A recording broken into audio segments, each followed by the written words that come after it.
Ali. Yeah. I praise Allah for these lessons. I'm striving to be the message, and I thank Allah for his blessings. Ali was the circle 7. I praise Allah for these lessons. I'm striving to be the message, and I thank Allah for his blessings. Ali was the circle 7. I praise Allah for these lessons. I'm striving to be the message, and I thank Allah for his blessings. Ali was the circle 7. I praise Allah for these lessons. I'm striving to be the message, and I thank Allah for his blessings. Ali was the circle 7. I praise Allah for these lessons. I'm striving to be the message, and I thank Allah for his blessings. Ali was the circle 7. I praise Allah for these lessons. I'm striving to be the message, and I thank Allah for his blessings. Ali was the circle 7.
All right, Islam is a Moorish miracle without the schism. Want to rise upon the 7th and give all praises to the great God Allah, Father God Allah, and honors to his holy prophet, honors to our holy prophet, Noble Drew Ali, Al-Hajj Sharif Abdul Ali, that is. We give honors to our Moorish kin once again, here, there, and everywhere, and therefore honors to all of you who are continuously honoring yourselves by being yourselves. But at this time, we want to open up the floor, and open up the way for our Moorish kin to come forth and bring us our ancient committee and adept Moorish American prayer and our divine constitution and bylaws. And so we will now call forth our beloved brother and consul general of the state of Texas, Dr. Marvin Nathaniel Ellsby. Islam, Grand Man. Islam, Grand Man. Gratitude. Yes, I am Dr. Marvin Ellsby out of Consul General of the Texas Consulate, rising, giving all praise to the great God Allah, giving highest honor to his prophet, our prophet Noble Drew Ali, El-Hajj Sharif Abdul Ali. Give high honor to our theocratic government, our Moorish American government. Give high honor to our Act 1. I give high honor to all of our officials. I give high honor to this class, our E.A.R.S class, our Egyptian Adeptus Research Sultanate class, as well as I give honor to all those that aided in bringing forth this class this morning. Give honor to everything that is Moorish, our flag, our seal, our emblem, our divine constitution, Holy Quran, Book of Ali, our 101, 102, the exhuming of a nation, all of our divine revelation. I give honor. Give honor to all those on the panel and all those in the audience, and within the sound of my voice, Islam. And I'll begin with our Moorish American Kmt in the Adept prayer. Ya Allah ab nuheru meku neteru. Ya Allah ab heteru. Ya Allah ma'atheru. Ya Allah hoteperu. Ya Allah heru. Ya Allah ma'ad herkuti. Ya Allah awashet dejuti.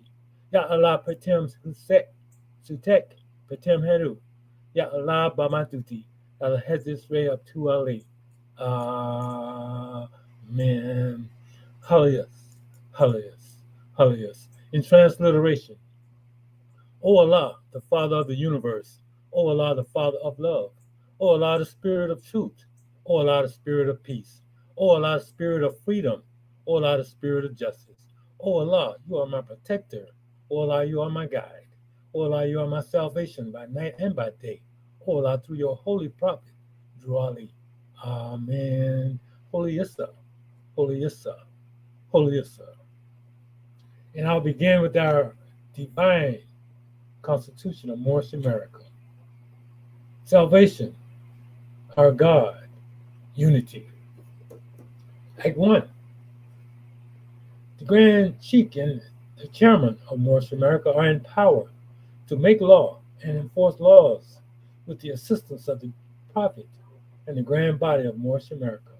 The Assistant Grand Sheik is to assist the Grand Sheik in all affairs, if he lives according to love, truth, peace, freedom, and justice, and is known before the citizens of Moorish America. The Bylaws, Act 2. All meetings are to be opened and closed promptly, according to the Circle 7 and love, truth, peace, freedom, and justice. Friday is our holy day of rest, because on a Friday, the first man was formed in flesh, and on a Friday, the first man departed out of flesh and ascended unto his Father God Allah. For that cause, Friday is a holy day for all Muslims all over the world. Act 3. Love, truth, peace, freedom, and justice must be proclaimed and practiced by all citizens of Moorish America. No citizen is to put in danger or accuse falsely his brother or sister on any occasion at all that may harm his brother or sister, because Allah is love. Act 4. All citizens must preserve these holy and divine laws, and all citizens must obey the laws of the government, because by being a Moorish American, you are a part and a parcel of the government and must live the life accordingly. Act 5. No organization of Moorish America is to cause any confusion or to overthrow the laws and constitution of the said government, but to obey hereby. Act 6. With us, all citizens must proclaim their nationality, and we are teaching our people their nationality and their divine creed, that they may know that they are a part and a parcel of the said government, and know that they are not Negroes, colored folks, black people, or Ethiopians, because these names were given to slaves by slaveholders in 1779 and lasted until 1865 during the time of slavery. But this is a new era of time now, and all men now must proclaim their free national name to be recognized by the government in which they live and the nations of the earth. This is the reason why Allah, the great God of the universe, ordained Noble Drew Ali the Prophet to redeem his people from their sinful ways. The Moorish Americans are the descendants of the ancient Moabites whom inhabited the northwestern and southwestern shores of Africa. Act 7.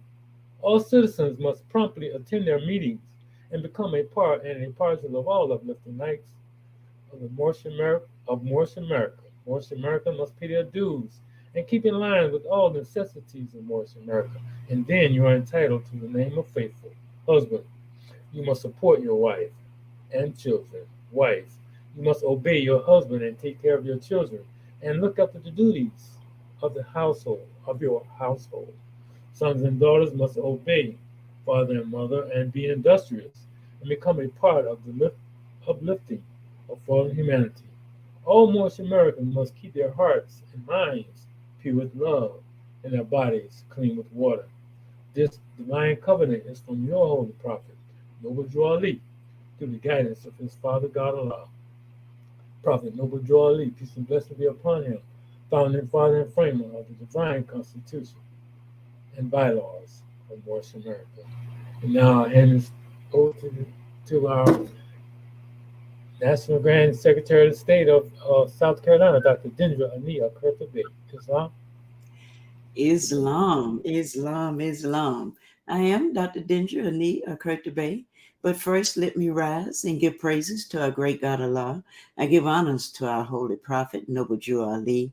I give honors to Act 1 and all my government officials. I give honors to our National Assistant Grand Sheik for this wonderful class this morning and always. I give honors to our National Council. I give honors to our Council General, Council General of Texas, Dr. Marvin Edwards Bay, for opening us up according to law and reading our Constitution and our bylaws. And at this time, I will be reading chapter 44, coming from our Holy Quran. And it reads, Duty of a Husband. This chapter is to be read first to the husband by an ordained minister of the Moorish American government during all marriage obligation ceremonies. The supreme laws of the Prophet are now being enforced throughout our land. Take unto thyself a wife and obey the ordinances of Allah. Take unto thyself a wife and become a faithful member of society. But examine with care and fix not suddenly. On thy present choice depends thy future happiness. If much of her time is destroyed in dress and adornment, if she is enamored with her own beauty and delighted with her own praise, if she laugheth much and talketh loud, if her foot abide not in her father's house, and her eyes with boldness rove on the faces of men, though her beauty were as the sun in the firmament of heaven, turn thy face from her charm, turn thy feet from her path, and suffer not thy soul to be ensnared by the allurements of imagination. But when thou findest sensibility of heart, join with softness of manner, and accomplished mind, and with a form agreeable to thy fancy, take her home to thy house. She is worthy to be thy friend, thy companion in life, the wife of thy bosom. Oh, cherish her as a blessing sent to thee from heaven. Let the kindness of thy behavior endear thee to her heart. She is the mistress of thy house. Treat her therefore with respect, that thy servants may obey her. Oppose not her inclinations without cause. She is the partner of thy cares. Make her also the companion of thy pleasure. Reprove her faults with gentleness. Exact not her obedience with vigor. Trust thy secrets in her breast. Her counsels are sincere. Thou shalt not be deceived. Be faithful to her bed, for she is mother of thy children. When pain and sickness assault her, let thy tenderness soothe her afflictions. A look from thee of pity and love shall alleviate her grief, or instigate her pain, and be of more avail than 10 physicians. Consider the tenderness of her sex, the delicacy of her frame, and be not severe to her weakness, but remember thy own imperfection. Islam, Islam, Islam.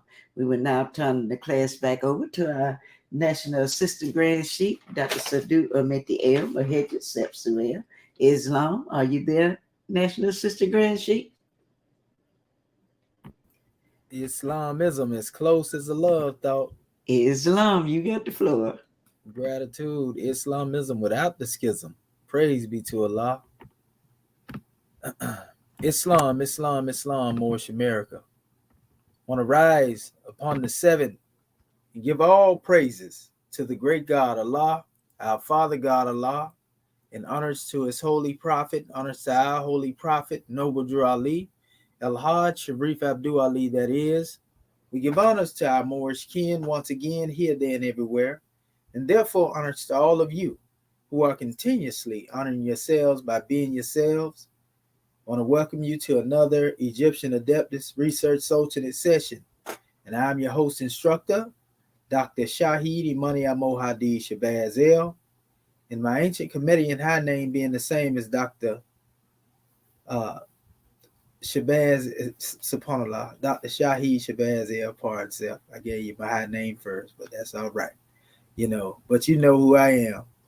The grand drawing is we got our scribes on the manifest, and they finna get ready to get us some good insight. So I can't wait to go into this special measure, to see what it is that our scribes have to give to us this morning. It's going to be a powerful bill. As always, family, we have progress and come, a long way. As we always tell you, there's nobody else out here doing this but us. and we get more refined, as we come to demonstrate these special drawings. So what we're gonna do, we ain't gonna hold it up without further ado and delay. We want to give our family room to express what it is that they have to bring forth on our assignment, and we're gonna allow the ancestors to open up the way. So praise be to Allah, Islamism without the schism, Anquajet Seneb. For those who are not familiar with that, that means life, health, and prosperity, be upon you. Anquajet Seneb, people. So we also want to give honors to our beloved goddess and queen attending us. She already here promptly and early. We know many others may be checking in as well. Sister Nyambi, honors to you, goddess. Our sister says she had a revelation this morning. Really coming to know thyself. That's right. And that's right. So gratitude, sister, for all you do. Peace, love, and strength. That's right.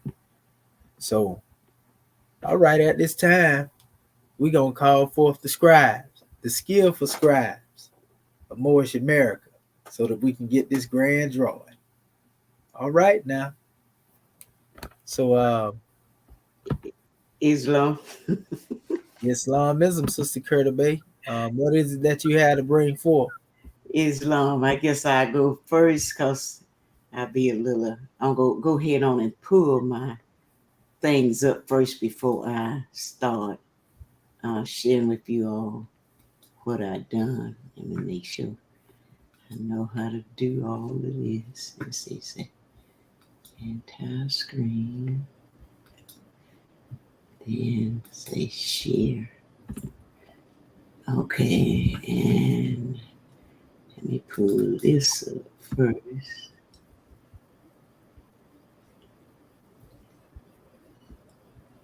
You can expand your screen, sister. I will. I want to get it to. Okay. I was just saying that for the audience. So Okay, I sure will. I sure will. So I'm thinking you can y'all can see something. oh yeah, we can see what you got so far. Okay, then let Just me gotta blow go. it up a little bit more. Yeah, let me go down and make it big. What about that?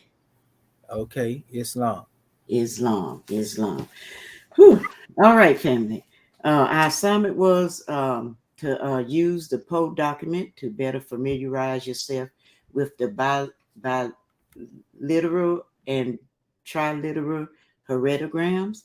And then we were to search the heretic papyrus document for the biliteral and the triliteral heredograms as many of your choice and transliterate them.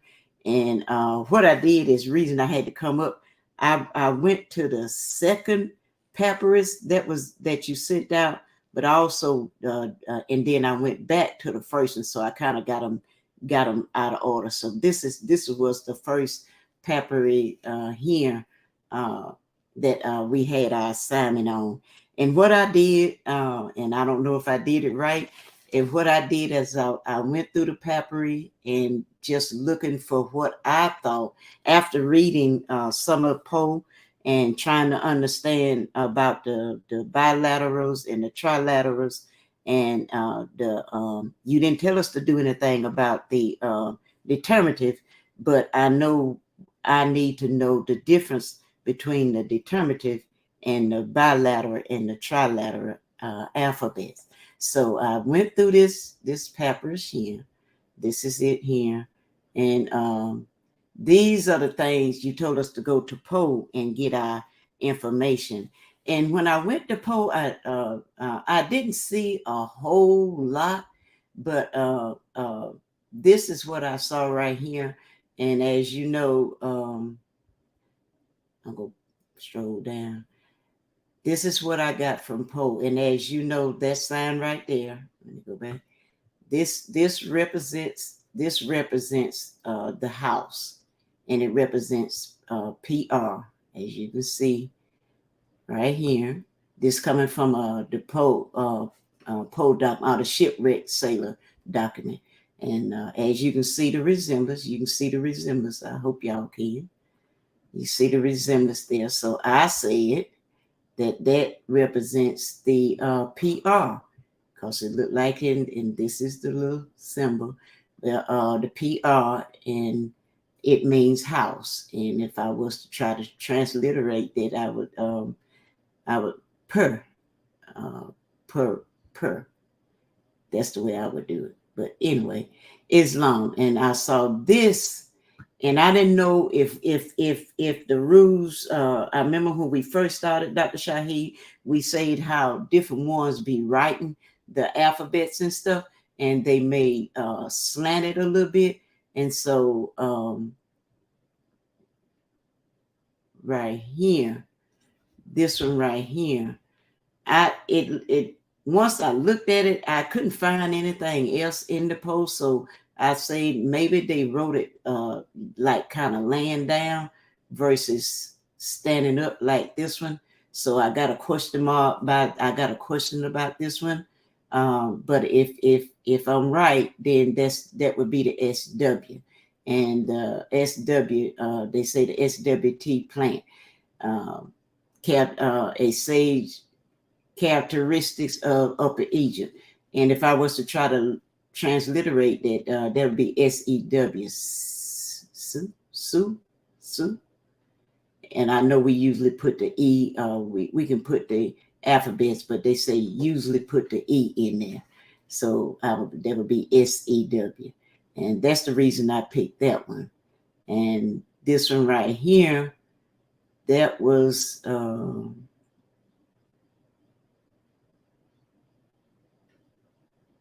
let me see. Wait a minute. That's right here in this document. As you can see right here, that's this document right here. I hope y'all can, let me bring it on up. Hope y'all can see the resemblance. It looked like a foot or something to me with a line coming from it. And that's what this is right here. I didn't get the alphabet. I think I left that off. But anyway, and down here, all these is coming from Poe. This symbol right in here, as you can see, when I go back up here, they saying that that's SHR, and if I'm not, and that means an arrow, and I think we supposed to now pronounce that as sh, I think, if I remember correctly, and then it'll be E.R. Sure. That was my interpretation of that. So I'm gonna pause right here to see if my teacher, am I going right so far before I go any further? Yeah, you matching them up, you know what I mean, and all is well. I wish you would have added your Unicodes in there with it, but other than that, that way you can show it exactly what they are.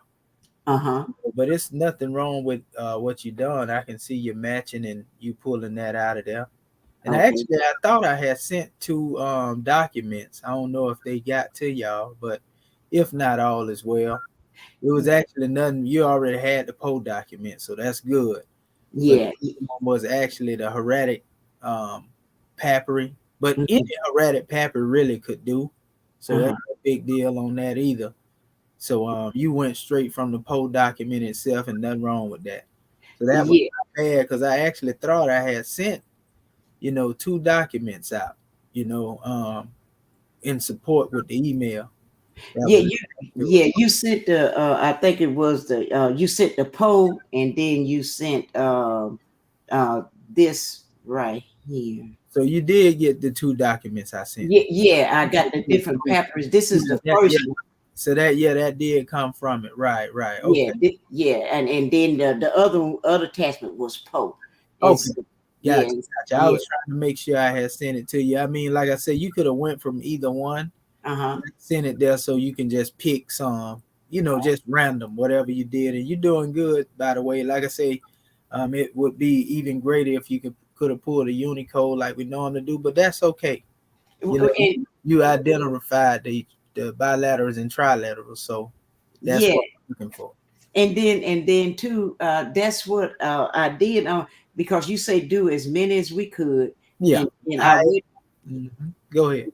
and then I went to the second one. And then as I continued to stroll down, I'm still learning how to, they was like sideways. And I figured out how to get one. So I went, this is the second one. Let me go all the way to the end. And I did do some of the stuff like what you say. And this is the second one in there. And I managed to get, it was like sideways, but I was able to turn it around and turn it like this. So this is the second one I did. When you say sideways, pardon self, I'm trying to see exactly what you're referring to. Oh, when in the attachment, they be like sideways. Then you have to click on to make it turn straight, like what you see now. Oh, you saying they turn in a different direction or something? Right. Yeah. Uh-huh. Yeah, I see. Yeah, different than the way that they had wrote it. I got you. Right. Yeah. And I had to try and to the papyri, when you go into the hieratic, whatever direction it's facing, that's the direction it should be in. But if they dealing with pictorials, you know what I mean? That's really neither here nor there. So you don't have to change the hieratics measures around, because what it do, it change the complete meaning of the text. Because you read hieratic really one way, even though they came and brought the little columns, is really read from right to left. It's only one way to be read. Islam. And so anyway, I went to this one. This is the second papyri in the attachment that you sent out. And what I did is I tried to go line by line and try to figure out. I couldn't find a whole lot in Poe, but like you said, and I didn't know if I was supposed to do that or not. So, but I did it. And then I say, well, I just let you tell me I didn't have to do all that. But I went line by line, and this is line one. And that this first alphabet here, I couldn't find that in Poe. So I went to the Molar dictionary. I mean the database, and I looked it up. I looked it up in there. And when I did look it up, it's I didn't do I didn't clip the Unicode, but it is lining up with what is right here. This is the same alphabet here, and they are saying Mola is saying that when you do your research and go to the database and type in that N14, this will come up, and they are saying that that's SBA. Sabay. Yeah. So that and if I was to transliterate that would be Sabay. And so and then this then I come on across trying to figure out what is a trilateral and a bilateral versus just two alphabets. And the next one I came to was this one right here. That's a triliteral Sabate. Yeah. Oh yeah. Sabate is a triliteral. Because that's three. Yeah. Yes, sir. Bias 3 and bias 2. Islam. Yes, sir. Yes, sir. That's you. Exactly right. Gratitude for the help. Oh yeah, Islam. You all right? Islam. Then I went to this one right here, family. I hope you can see my little cursor, but you can see it better up here.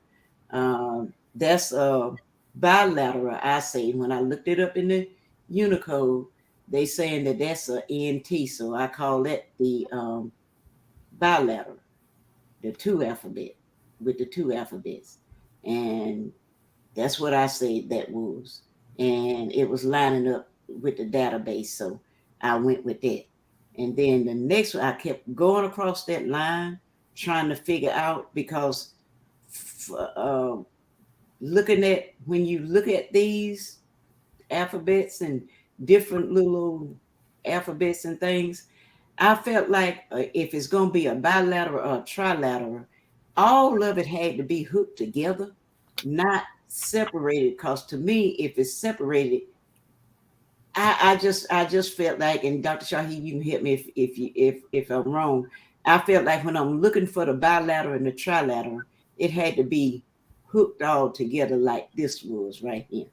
Yeah, that's correct. You know, Oh, most of the biliterals and triliterals are connected together. But then when you deal with, for example, determinatives, mm-hmm. you know, most determinatives, even though they are their own unique sign, so to speak, Right. most of them may be a biliteral or triliteral. And Most of them may determinatives may be a word. You know, they may have more than three in there. You know, yeah, like if you yes. Kepler, Yeah. for example, And I run into that. KHPR. You know, Right, but right. that will let you know the distinguishing, especially between a determinant. Sometimes you'll see determinatives with two letters, or you know, three, and that's Yeah. why we get in our family to identify, because this is actually one of the last stages, you know, in basically being able to perfect what it is.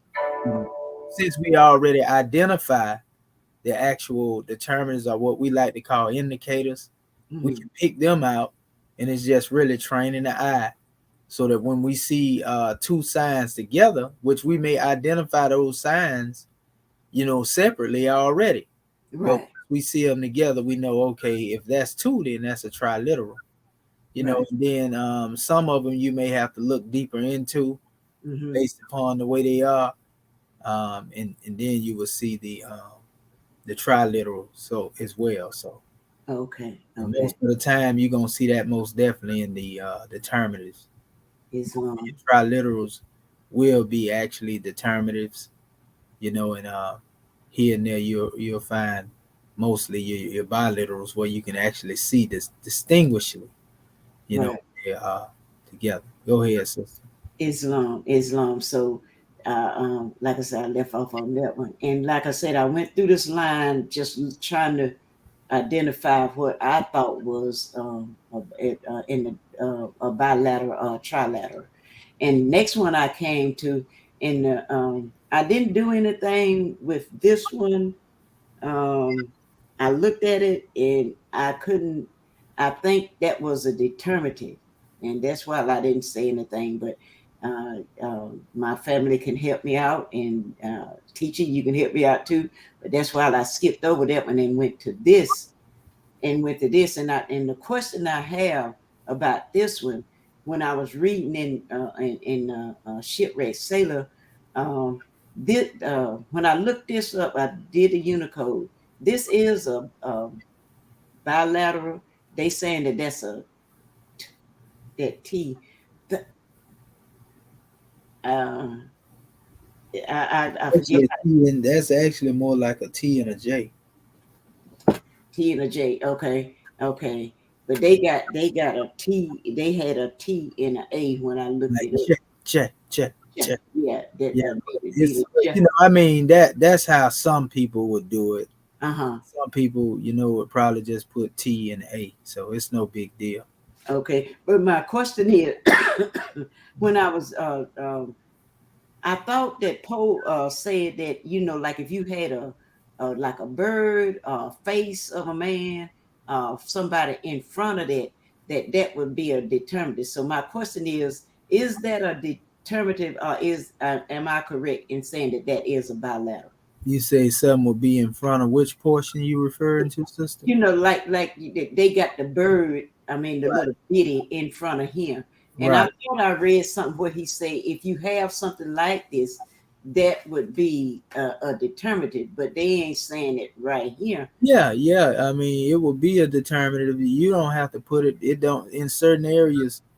That's that document. Remember, that's somebody's transliteration, and Okay. you know Oh, that's where you chose to come from. You know, so all is well. But the thing is that anytime you see a determinative, it come behind the word, not in front of it. okay. It always come behind what's stated in the word. So that's why we call it an indicator. Okay. It indicates what's being stated in the word previous to. In most cases, also, it shows a separation point, Mhm. in the actual line that you read. Right. These determinatives act almost like punctuations do, but they are not considered a punctuation, so to speak. Mhm. They deal with separations and of words and indications, so to speak. Oh, So okay. if you see a determinative, an indicator on the word, then you look at that, then you know what a word is beginning at. For example, right beneath that T and that A, you can see a determinative right there. You know, Uh-huh. um, Yeah. to the right, beneath it, to the right, and then you can see biliteral. I'm talking about right beneath the TA. Oh, right here. Yeah, right beneath the TA on the line. Oh, right here. Yeah, right beneath it. Right. When you go to the right, Right right there. there. Yeah, Yeah. there. And then right there up under it. See that right there? And that look like a H and a R. It's kind of small, but it looked like HR right there. See it to the left of that? Oh, over here. That look like H and R. Uh-huh. Uh-huh. So Yeah. I looked at that. Mm-hmm. H and R, and then you have uh, Y, Why? Mm-hmm. J, or I, however Yeah. you want to say it. Most of the time I might say I myself. Right. And then we look like what we see up there look like a A and an N Uh-huh. somewhat, because there also that would be a biliteral because it's not connected, but then it stops at the determinative right there. You This see year. that onk looking symbol? This year. Yeah, the onk looking symbol Uh-huh. comes with another determinant. Sometime it'll put two of them behind a particular expression. It looks like come up under the bottom there, but I think that might be coming off of that particular symbol. And if I ain't mistaken, that might be hen or something like that. Okay. That the symbol. Well, you know what? That's actually the flying demonstration, so it's not hen. That look more like the dragonfly. But this year, yeah, this year right here. Yeah, that's Yeah, more. yeah. When I looked it up, The B. Go yeah. ahead. When I looked it up, yeah, I think it did give me the dragonfly, and that's why I said that was a determinative. Let me Uh, see. I think I got it. Did I? yeah, you probably got it up there. I was looking at it and saying hen at first, but hen would actually be, that wouldn't be. Okay, but See it right there. There it go. It's just like I was saying. You right know, here, hen and now go back down. you go back Up. to yours. Okay, down here. Um, okay, actually, it will be behind. Let me see where you at.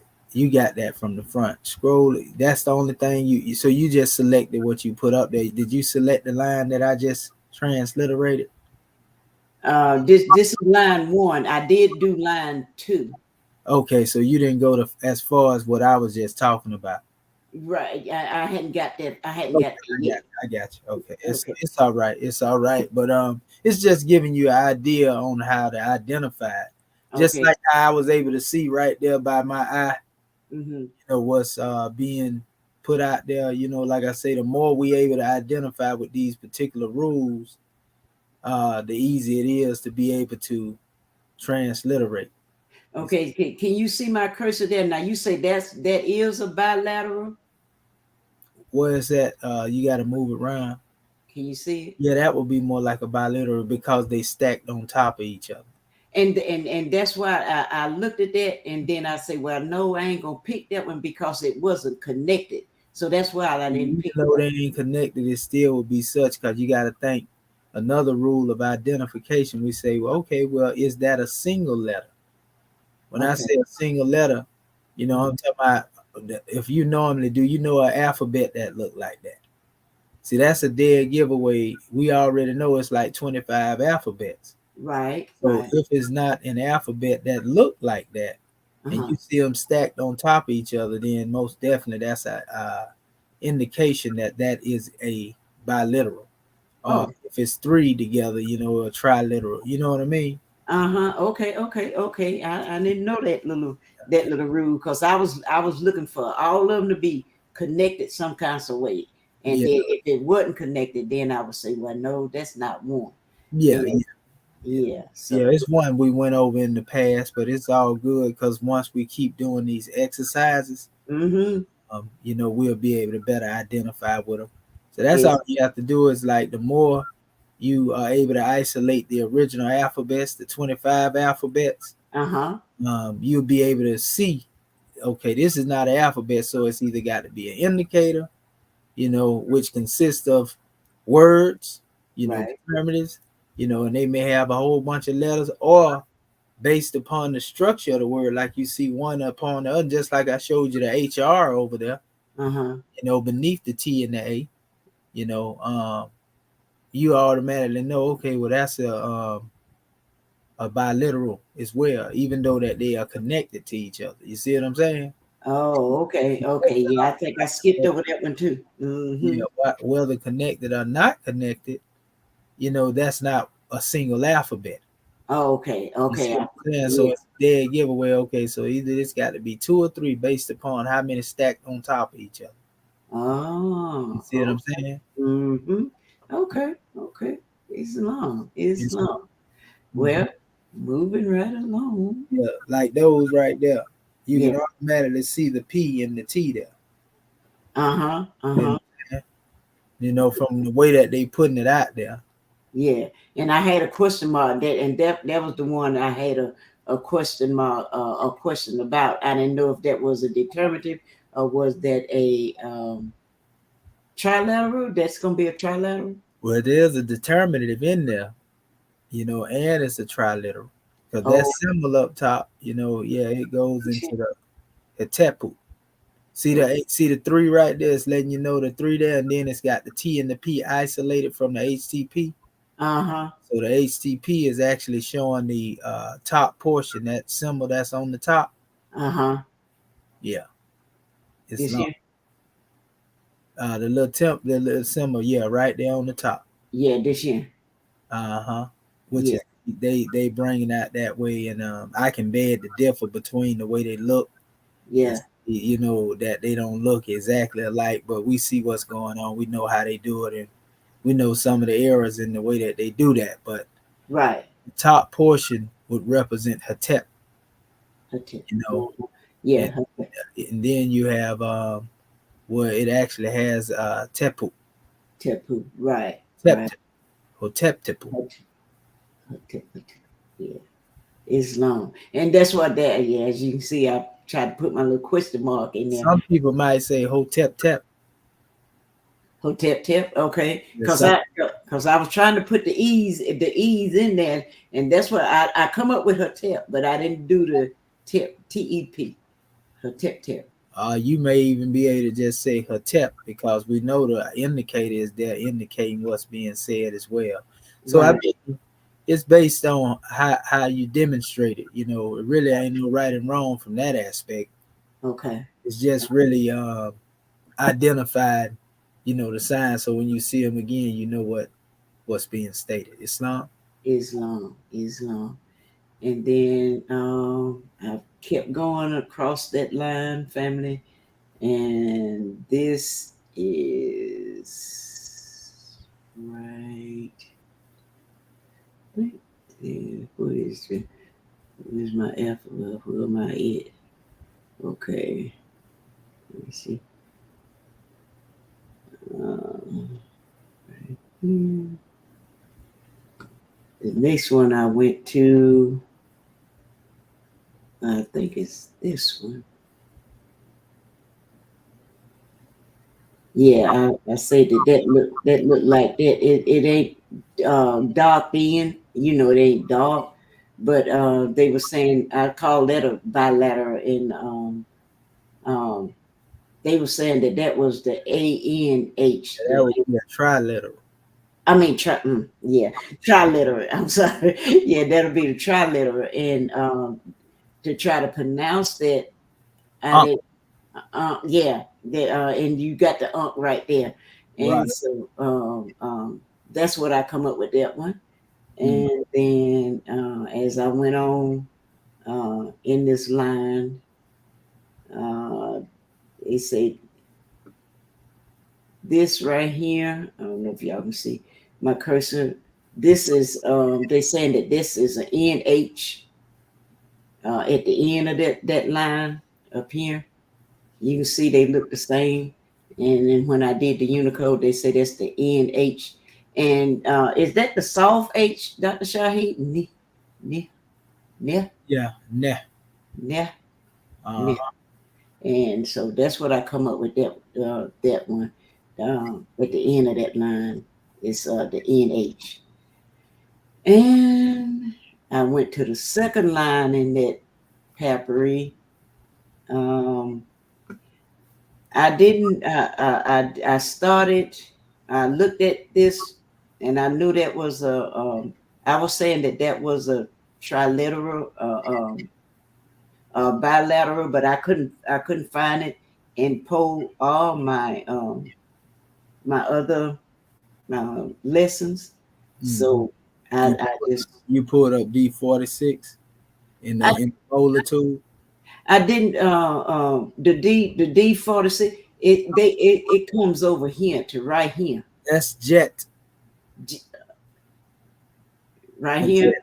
Yeah, well, jet. Uh-huh.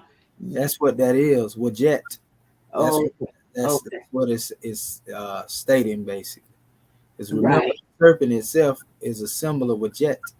But then this is actually a biliteral. This is not just a determinative, even though, technically speaking, when you get into putting any of those symbols up there that are outside of it, Uh-huh. it's, determinative based, so to speak, are indicators if you want to be technical about it, right? But Right. to dealing with what we talk about, that's really two different letters right there, and you see them stacked on top of each other, so that would be a biliteral, two of them. Right. The first one is a symbol for jet, but Which the is T is what carries out, which is beneath it. That's the T. yeah. It indicate as a hand, and we already know that symbol anyway, because Right. those are actually two alphabets that are put together, stacked on top of each other. Uh-huh. Those Uh-huh. are alphabet chart. Islam. It's long. It's Mm. long. And so well that this year, when I looked at Yeah, right there.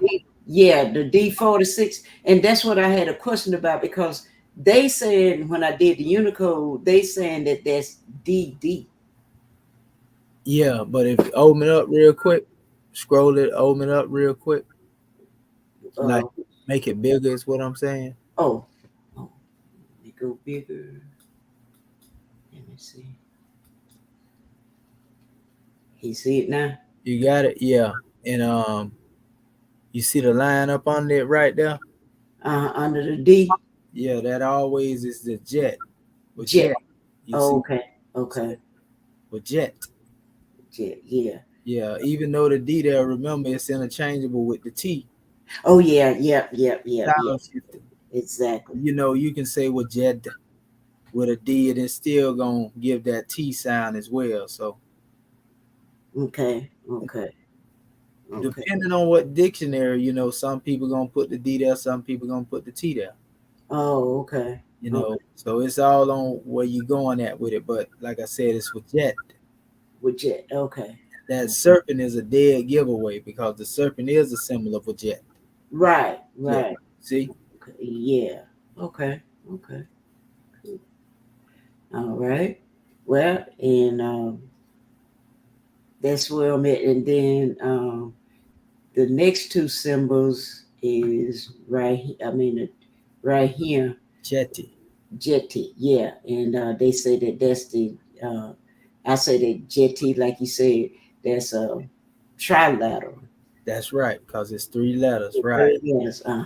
Yeah, that's right. Then you can see it in the scroll. I just took a picture of the scroll. I'm gonna tell you something right there. That particular drawing right there, Mm-hmm. the way they stacked it on each other, Yeah. we can look into that. But I seen that in the Ptolemaic dynasties. Uh-huh. Maybe we can do a deep dive on it sometime in the future and just look the Unicode up and see what dynasty that's from. Oh, okay. But that's all good. Go ahead, keep going, Queen. Yeah, and then the next one is this one down here, as you can see. This one up here, they said that was Nep. nail. Yes, sir. And that means Lord. Mean Lord. Yeah, Lord. In Oh, most cases, yeah. That's oh, actually the same word, and that's a a biliteral, but that's the same word that goes back to the Hebrew word and the Arabic word prophet. okay.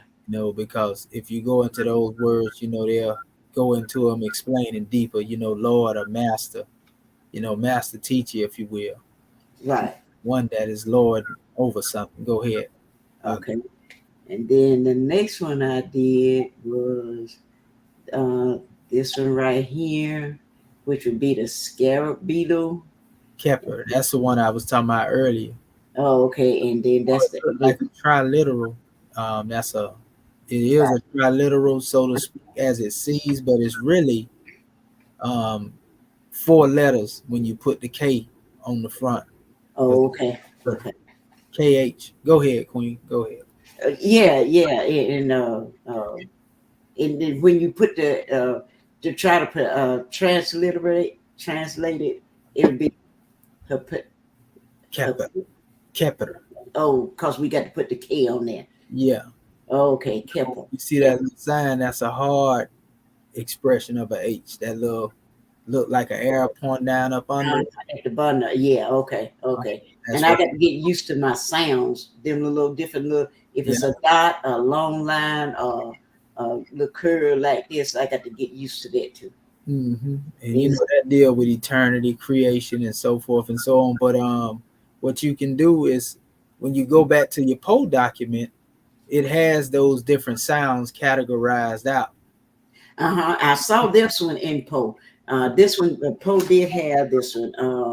I Yeah. didn't. I didn't. It has like four of them, four Yeah. A's. So, Mm-hmm. and then Yeah. you can use your Grand Quran and go to the back and know how to pronounce them because it shows you how to pronounce them through the different areas of what certain letters supposed to be pronounced from. But that's a whole nother measure. Islam. Go ahead, guys. Islam, and Uh-oh. that's it. That's all the further I got is to the second line in that second papyri, and because this is the first one I did, and that's all I have, family. I did to the second line in that second papyri, and I didn't try to go any further because that's about, let me see, that's I went to line 2. I didn't try to do this line 3. I recognize some things in there, but I ain't gonna try to mess with them because I didn't get to do no notes on it, but I recognize some things in there. So if any of my other Moorish kin got to that line, I help them out, or I see what they say about line 3. Islam, gratitude for letting me share. Gratitude, Islamism. Yeah, it's a lot of them in that particular area right there. It's full of determinatives, Uh-huh. and triliterals. Islam. Yeah. Actually, Islam. right there, you can see a triliteral. If open that right up real quick, sister, Wait a minute. Let me go you can back. see a triliteral right there. Go toward the end of that line right there. The line and you said to the end. Yeah, Right, yeah, here. no, on the bottom line, right up on the where you got your cursor under that I. Look Right at that R, which is the R. Oh, right here. Emmy. It did it. See your cursor right now. Let me make it bigger. Yeah. I can see it. I'm just saying, like as far as where you had it at, I couldn't see it. That last line at the bottom right there. The last line right here. Right there, where you just was. Right here. Go over. You see that right there? Oh, Yeah. okay. That's a triliteral right there. Oh, yeah. Yeah. You Yeah. can definitely see it. And is this a determinative here? Yeah. I thought that was. That's right. And yeah, I didn't get that for, and I know at the end, I know Paul said huh? Go ahead. Now I was just finna say at the end, it's like about 2 other triliterals in there. But See, Poe say these was determinatives. yeah, no, I'm talking about on the end right there. Oh, go back to the end. Yeah, I'm saying most of them right there are Yeah, all triliterals right there. oh, okay, okay. I didn't And get that for. I didn't get that for. yeah, yeah, but the others up there on the end, it's a lot of determinatives up there as well. And this. Biliterals, I see biliterals, a lot of triliterals. Oh, okay, So okay. All right. I was Well, just maybe, point. yeah, maybe some of my other family got that for. That's about far as I got. Like I say, I recognize in line this line here, this line 3, and like you say, I just glanced at it, but I didn't have nothing to put up there for y'all to see, so I didn't try to It's all I right. didn't do anything. And this year, Dr. Shahid, can you see that? That I know that is that a That's determinant? That's the yeah, man with the stick. yeah, that's exactly what that is. I recognize him. Correct His love. construction, all of that. Yeah. Also, it can be a similar what some people like to call. They try to say it have to do with a similar war. Uh-huh. Oh, okay. Yeah, Okay. we know. You know how Rome is. Yeah, you know they how their attitude is. That's all they want to do anyway. Yeah. So Right. Islam, we give honors to you. Good. Islam, gratitude, family. That's my measure. Oh And I yeah. stop sharing. And I learned a lot, and it was fun doing this. Gratitude, teacher, for helping me out. Islam. Oh yeah. Islamism without the schism. All right. Islam. Next one.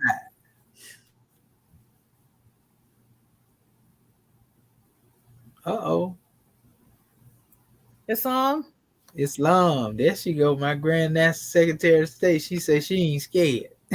You see, I got kicked off, right? Yeah, I just seen it. I had to go in. I looked. I said, "Oh man, the Grand National Secretary of State is off of there." Yeah, Ain't nobody got time to be playing. Islam, Orange King, gratitude. Islam.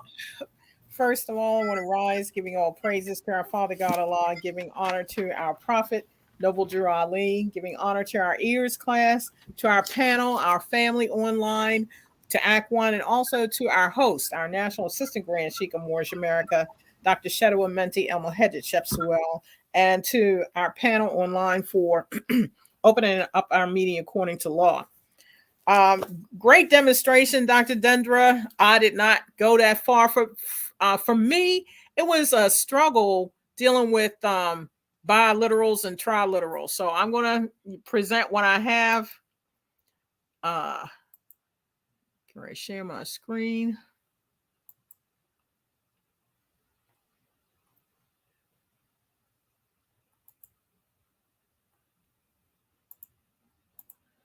And let me know if you can see it.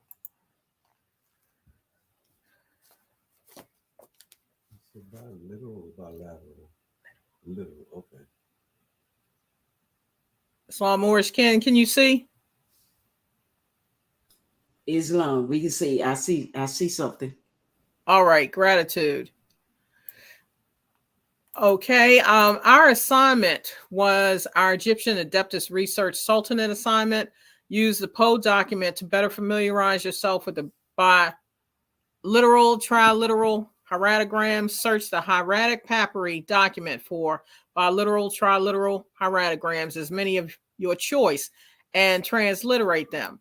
So the first one, and I went from, I used the biliteral phonograms, this list that they had in the Poe document. And I also came from the triliteral phonograms, the list that they had in the Poe document, and try to look in the document itself, the papyri, to determine if I saw anything that matched up. And I tell you, I had some of the same ones that Dr. Dendra had. And we hadn't called and say, I'm going to do this or that. So it's not strange. But the first one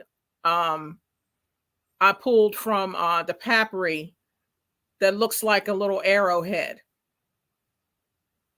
And I basically focused on that first page that had the columns on the right and then the 2 columns on the left. So for that, Sahur or the arrow. So you see the semblance there. Now there were a couple as we go through that might have had a glyph left off, but that was the closest I could get. I too had per or house, where you see the resemblance there. And this was coming from page 1 of the papyri. The next one, oh, wait a minute. Yeah. The next one. Now, this is where I said, okay, this in the Poe document had an additional stroke than this. And as far as the pronunciation or transliteration, TU, because I was reading one of the instructions that if the W is not at the beginning of the word, then use the U sound. So this is buzzard.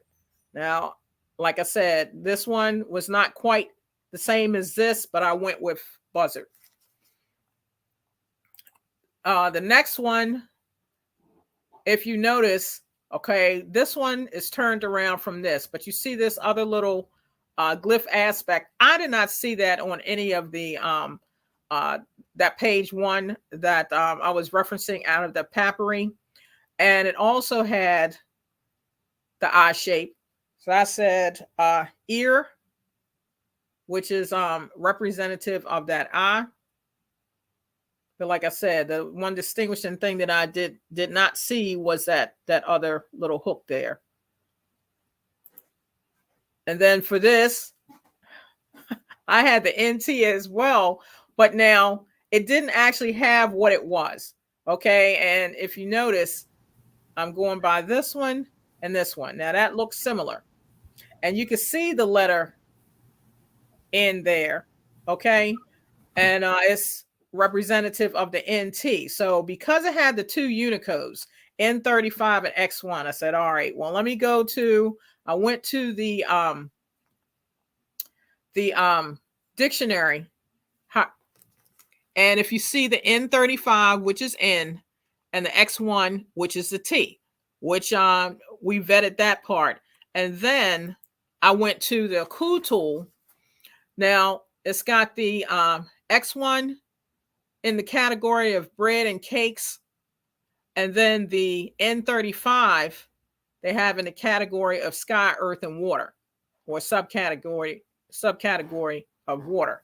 So that's what I brought forth as my assignment today. And like I said, this one was a bit of a struggle trying to look in that papyri and pull out the biliterals and triliterals, and gratitude for going in depth, because, you know, every time I do it, it's making it a little bit more clear. But gratitude for breaking that down, Dr. Shahid and Dr. Dendra. So that's my measure. Man. Grand Secretary of State, that's powerful. You did a good job. Go back up to that one thing where you had the signs at, and I'm gonna show you something here. And that's we was talking about this in our last class, the one where you had the eye. Oh, okay. Yeah. All right. Is something to be pointed out here. You see that little symbol on the end there, the one that's up there in the actual Haradiche portion that you cropped to the this left. One? Yeah, and the one to the left over there. This one? Yeah, that's actually look like an M&R, mirror symbol. And how they mixing it in, you can see how they can confuse it, but that should be M&R. I'm gonna show you what I mean real quick. I'm gonna share my screen. Just remember that symbol right there, right? Okay, let me stop sharing. All right, and they put it under there. And you can see how they would make that mistake. So but like you said, don't have a hook on the end of it. So that one with the hook on the end of it will be in the eye range. Exactly. But the one above it, that they have is not adding up. Right. And it's not the right symbol, because that's actually the letter, like I say, M&R. And I actually did some on this right here. I'm going to show you what I'm talking about. And I'm going to share my screen real quick. I just want to get everything open. And it's always an easy sign. That's actually a tool that's known as a hoe. Back in the day when they was digging in the ground. Yes, sir. The one that's the M&R. Yeah. Yeah, Okay. yeah, that's exactly what it is.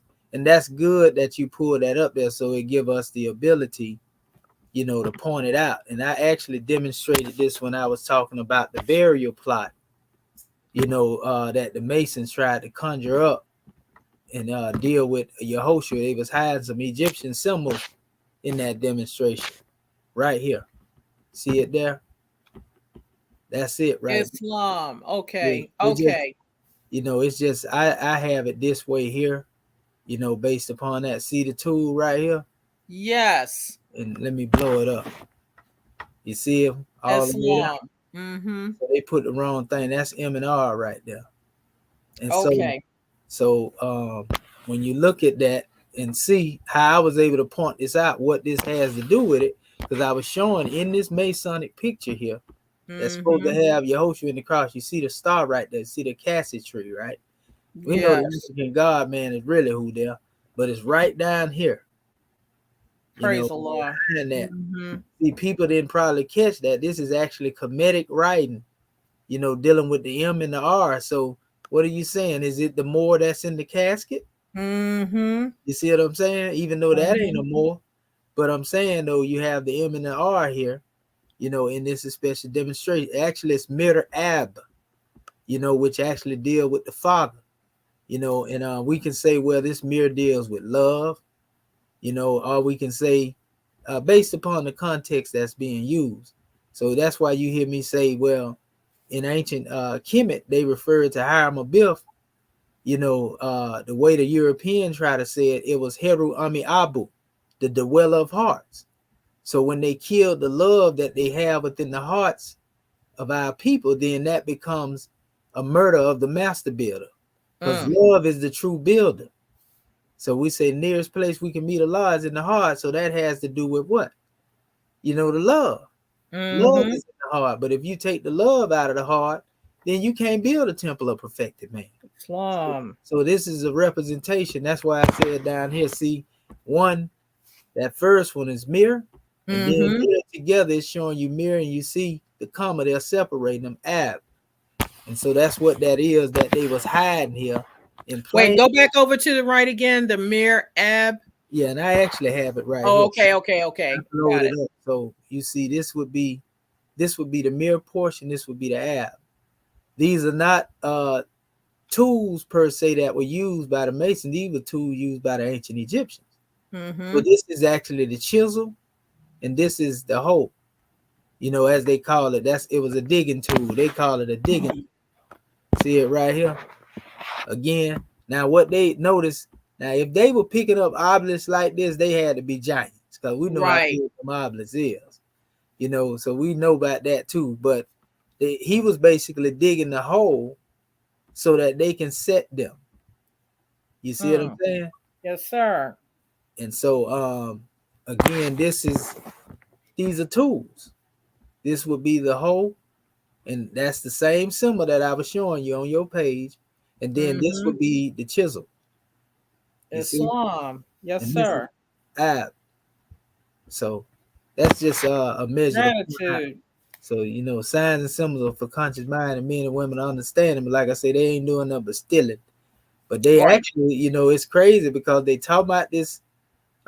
This supposed to be symbolic to death, burial, and resurrection, but it's actually the word mirror and more that's there. So that's very powerful now when you consider that 5-pointed star. Mm-hmm. You know, that's always depicted on the casket that's closed. You know, this is unveiling. They trying to tie it into the Jesus story. That's why they got it. But really, we know it's really even the story of so-called Jesus being crucified. That's really a demonstration that goes back to the concept of Al-Sar, you know, and his death. And they just tried to make that a Christian thing, so to speak. It's Praise built Allah. around the mythos of Kemet. So, you know, I just wanted to add that in. Gratitude. If you notice too, by the way, these other symbols that are here, if you were wondering what they was, that would be the mirror. That's the ab. Sabat. Yep, it's Sabat, and that would be the star right there. And then this Wow. is actually the symbol for a coffin. You know, so that's the coffin right there. I just wanted to add that in there. Gratitude. And what did you say the second one was under the MR? Yeah, that one. Yeah, this is the chisel. Okay. You know, that's a chisel. Writing this stuff down. Mhm. Gratitude. Oh yeah, gratitude. You can go and look it up in your Unicode and all of that right there because it's in there. So when you get a chance to go back to the video. Gratitude. And I think it was when Dr. Dender and I were reviewing it. And she spoke about the prissy papyri. I did see the myrrh in there, but when I was doing my assignment, it didn't connect. You know what I mean? So gratitude for that. Praise the Lord. That's why in most cases when you don't see the connection in there, that's what happened. And we got our good sister down here, Niambi, say that's the Medu Re. Yeah, correct. Yes. You know, when you look at a Medu Re, that's exactly what it is. And that Medu Re we interpret, you know, metaphysically. You know, and we are showing basically on the side of it, because the Europeans, you know, they put letters on the side of these symbols, you know, that are hieratic, but these things existed in the hieratic before they became known to the European as symbols. That's why we just had to correct that one sign. Put that back up there, your screen up there, Grand National Secretary of State again. All right. Because I just showed them what that tool looked like. You know, they are calling it the hole, but we know in the other area, you know, that's just a letter. You know, we know the indicators they try to compare them to. All they did is try to compare those symbols to particular hieroglyphs. So here it is right here. And they was wrong on this one. That's why Grand National Secretary of the State couldn't find it. Point it out with your cursor right there, sister. This one here. Yep, right there. That's that does not match with that. Yeah, you couldn't find it because right. because that's M and R and it's not I and R. Islam. You see, so I just wanted to point that goes to show you that, you know, in the dictionary, you know, they basically put things correct, but if one was not careful, you can actually get confused. You can see how one can get confused on it though. Yes. But in the realm of the line of those M and R's, you don't see that hook on there. Right. You see a straight line. And so that's actually a way you can differentiate it, you know. Very close to each other though. IR, MR by the look. So we got a little work to do in that area. Yep, gratitude. Gratitude. And our sister asked us, do we think the tribes in that area will be able to decipher Medu Re? And the decipherment of Medu Re, Queen, and we demonstrated this not long ago. Matter of fact, I'm gonna share my screen real quick to show you, you know, what a proper decipherment of Medu Re would be, you know, because we want to engage with our audience as well. We give honors to you, Grand National Secretary of the State, for that grand drawing that you brought forth. Very powerful. Gratitude. Islamism without the schism. I will show you, Queen, you know, I'll show you exactly what's going on here when we talk about, but see, a lot of people don't know this is the main key, Sister Niambi. Medu Re is referred to as the language of God, right? And the Medu Re En Kmt, which is the hieratic, is actually referred to as the ancient language of the Egyptians. So you have one language dealing with the language of the God and one dealing with the language of the Egyptians. The language of God is basically signs and symbols. Now, once you understand these signs and symbols, you know, and what they represent, you know, like we know this is the reed leaf, right? We know that this, you know, represent the waters and, you know, a fence. Some people like to call this a fence, you know, but we know what they represent, you see? Then you have the owl, you have the lion, you have what they call the loaf of bread, you know, they call this Nebu, you see? And there's a connection between that, you know, which is gold and that which is Lord, you know, because when one change they base nature into a spiritual level, that's alchemy. That's like turning base metals into base materials into solid, so to speak. For example, there's a form of alchemy that's demonstrated when you deal with ice. Though you think ice is what it is, ice consists of water, but then when you break that water down, that water become gases. So is ice really ice? That's a level in and of itself, and it has to do with spirituality and divinity. So nevertheless, I was able to break this down based upon, the definitions of these things, and also knowing what these things represented. I was able to give my own transliteration, right? But I didn't use, the chart of Champollion in the way they did it. I used, metaphysics and just simply defining what it was. So when we get deeper into the metaphysics of this special expression, we find that these are actually formulas. You see, these are formulas. So not only when we say formulas, but they are also forms of Heka, meaning this is the secret behind the Kemetic language, the language of God. God don't speak to man in the way that I'm talking now. God speaks to man through sending messengers. He speaks to man through nature, creation, divine revelation. Like you say, you got a divine revelation. That was your higher medium speaking to you. You see what I'm saying? So it don't take alphabets to get that type of communication between the creator. He speaks with a silent voice within. So we just have to be able to take heed and listen. So whatever we go through in a condition that we go through, the great God is speaking Medu Re to us, so to speak. Because Medu Re, again, means the language of God, not the language of man. You see, so anything that's written in an alphabetical form become the language of man. And what happened is the European created, from symbols, their own alphabet, but you won't find an alphabet chart in the possession of our ancient ancestors. You will find Champollion's alphabet chart that he created, but you ain't gonna find an alphabet chart for these symbols that was created by the ancient Egyptians. And so that means that if it was no alphabet chart, but these things were being displayed, they had to have some other meaning. And the reason why we can say that it was metaphysical, because all of the people prior to Champollion, them coming up with their little thesis, we got a whole line of priests that was teaching these things as metaphysics, because they were meant only for the priesthood. From father to son, they would teach these things. You see, yeah, they would teach them, and then hold up, I'm just muting this right here real quick because it's popping up.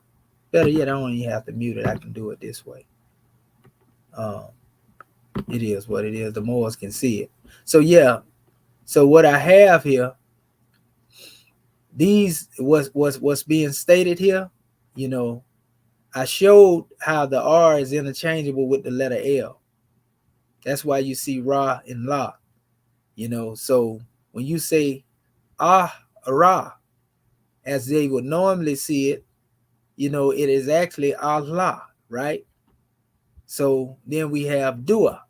But if we are reading it from right to left, dealing with the hieroglyphs that would go with this would actually be in the pictorial form of what we are calling Heka.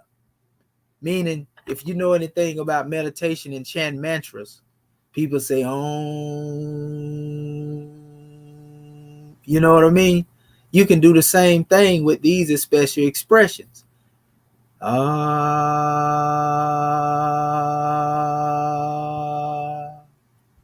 Ra,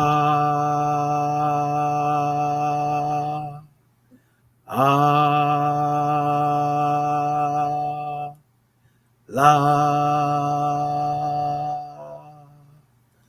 Dua. You see what I'm saying? So these become mantras that unlock certain measures. You see, so that go beyond trying to make these symbols alphabets. You see, we use the hieroglyphs to pull the Heka out of that. So if you ask, well, what are these words? They coming from the hieroglyphs that are compared to these, the hieratic, basically. So that's how you tap into it, by utilizing the hieratic. And once you're able to decipher it from that standpoint, and you can actually see it. you know, that this represents giving praises to the great God. You know, this is man, you know, holding his hands up in reverence. If you ever seen the Book of Fire, Zooming of a Nation, you'll see our chairman holding his hands up like this. This is a symbol that deals with raising the holy breath. It has to do with what we call ka and shu. But you would also see Prophet Noble Ali in one of his pictures where he's demonstrating this, you know, with the Moors. Matter of fact, I'm going to show it to you so in case you don't know what I'm referring to, because I can't assume that our people, everybody know of these pictures that the Prophet have out here. All you got to do is go in there and hit images and it will come up. And it's this picture that I'm referring to. You see, so the Prophet, here it is, right here. You see that? He was always demonstrating that Egyptian adept science, but our people wasn't catching on to it. But now we in this new era in time, we can point it out to you. You see what I'm saying? Just like right here, when he had his hand over his heart, he was letting you know that's the nearest place you can meet the great God. A lot of people were thinking that was Masonic. No, he would have had to have his hand inside of that robe. You see, and they call that the I want to say the veil of the secret master or something like that right there, you know, in Masonry. But his hand was exposed. He didn't have his hand concealed. That's the sign of an adept right there. But if you really look into the real science of it, because a lot of geometry is here too, you can also see the Prophet was forming the 7. You see from here. And we can see even with his sash, you know, that the 7 was there. You know, in all actuality, it's 3 7s because he got a 7 here above the neck. You know, so that's 3 7s. That's on the manifest. 7 days in creation, you know, and we deal with all of the 7 days that have to do with the week, you know, and I mean, all of this is in the questionnaire if you know it. I'm just giving the example, you see? So that's something to be pointed out. But I want to go back here and go deeper into this because this is, again, one giving reverence, you know, giving reverence to the high principles of harmony, truth, balance, right order, and justice, giving reverence to the Sabbath teachings.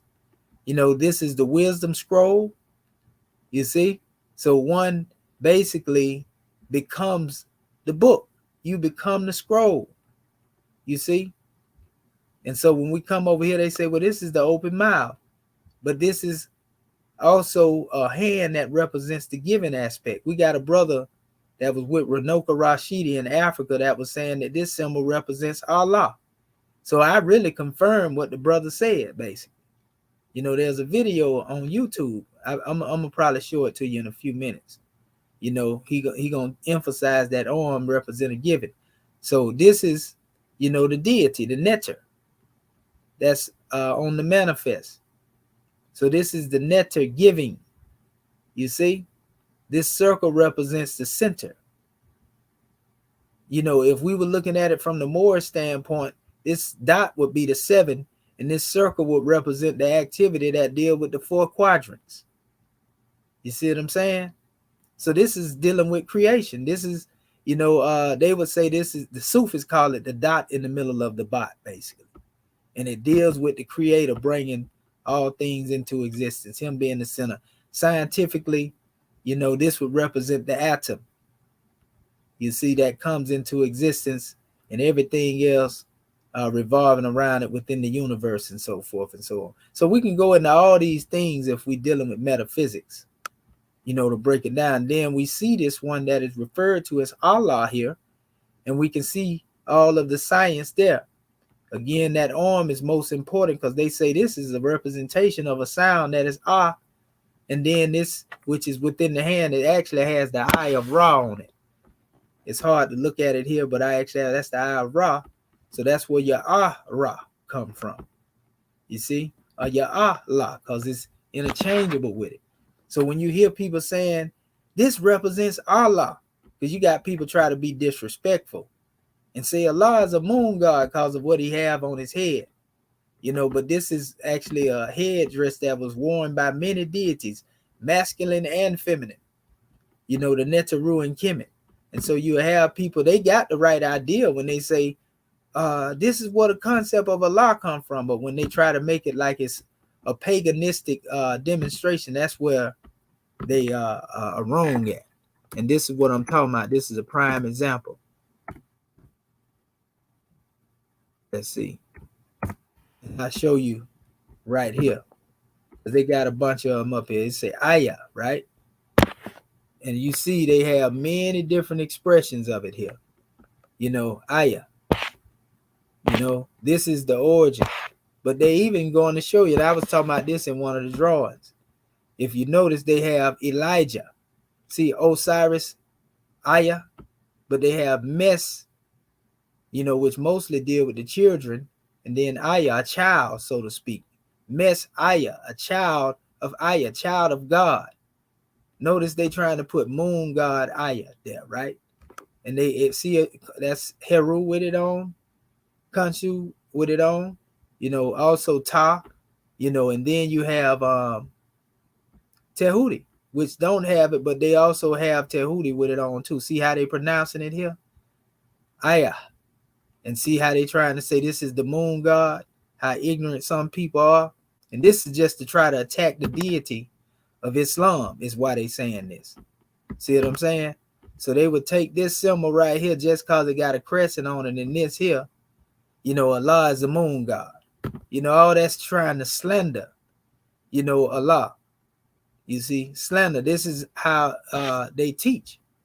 In you know, those who are trying to teach opposition, you know, based upon the symbol. And most people go for that. Even me, you know, even me, when I was in a stage of what they call Jahiliyyah, you know, pre-Islamism in ignorance, you know, I was running with that same narrative because I read it in a pamphlet. See, Yah is also another way of saying it. Ayah, that's just really the second part of it. So we can see if they gonna go that route, you know, and trying to speak on the creator in that special way disrespectfully, you know, and trying to identify that with being a moon deity, then they have to do the same thing for the man that they call in Yahushua. You know, they have to do the same thing for all the other prophets. Here it is right here. This is one where they really go into it here. And here it is. Let me see if they're gonna show it here. But they ain't blow. I just blow it up. And it's very deceptive, family. I can tell you that right there. There it go right there. So this is slander because they don't know Kemet. They don't know that this is referring to basically man recognizing the divinity within himself. You see how the prophet has his hand over his heart? Well, you know, this one is basically unveiling, you know, what is within one's heart. And that eye of Heru that he's holding up there is a symbol of the light, divinity, and spirit. So if you want to say this represents this symbol of the arm, and you place the Ra there, and the L is interchangeable with R, then you say Allah. They, like I say, correctly point out the connection between Allah, but they incorrectly, it's truth and falsehood strangely mixed, basically. One hand, they recognizing the origin of Allah, but on the other hand, you know, they are trying to make it be like a pagan expression. And that's not correct. You see, it had nothing to do with what they talking about. We know these are Christians in Hebrew that's teaching this stuff. And a lot of that is because they teach anything other than what they believe is supposed to be paganistic. When in all actuality, they're going against their own God. Because we can show you in Hebrew the same word Allah in the Hebrew language that refers to the Most High. I got it in my King James Bible that I got over here. You see, so this is how our people suffer from, you know, their own ignorance, you know, and the hatred based upon religion cause our people to do that type of thing and make grave mistakes when it comes to this information. So it take lessons like this to bring clarity. So like I said, if they gonna go with that and say that Allah is a moon god, well, this word Messiah, you know, comes from Kemet before Yehoshua ever existed. So is this saying that Messiah is the son of the moon? No, this is the son of Aya, the child of Aya, so to speak, right? So not only is it Miss Aya, but you have Elijah, you have Josiah, you have Hezekiah. This is just showing that a lot of these particular people, Isaiah, all of these particular names, family, can be traced back to Kemet.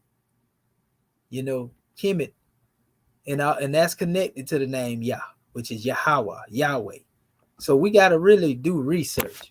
Now, some people will buck and rebel against this information because of what they've been taught by Rome, but all that is they don't know it. They read Jewish dictionaries, and so they actually rewrote the history, so to speak, on purpose to spin the narrative that Kemet was evil and Israel was the righteous, when they ain't even the original Israelites. But they were the ones who had control over the narrative, and they came up with this stuff. See, that's Khonshu again. Aya. You see, was the Egyptian. They saying again here, they talking about Egyptian moon god, because the way that it has been put in, European teaching. You see? So that's a whole nother measure. I got a whole breakdown on Aya too, because somebody was asking me, well, has there been a time that they even paid homage to that in Kemet? It's a whole group of people that was paying homage to Aya in Kemet. And we got that information too. That'll be a whole nother level to get on. So our people just got to look at it and understand what language is and linguistics. They also show too, before I go out of this one, they also show the connection, between the name, not only Aya and but Jah. This existed in Kemet before your present day Rastafarian or present day Hebrew Israelite, present day Muslims. It's just showing that all knowledge and all roads lead back to Kemet. That's what this is showing. Nothing wrong with what we're expressing now, but we should have a full knowledge of where these things come from. And then we won't be so confused, over these things. I'm just speaking in general, right? So let me show you our good brother in Africa speaking on this. Let's see here. Here it is here. Trying to see it. What is this? Is it, what was that drawing that I have? Okay. Here you go.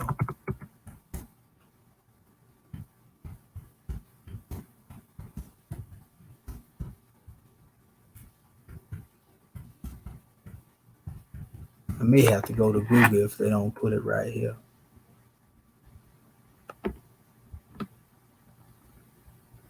Let's see.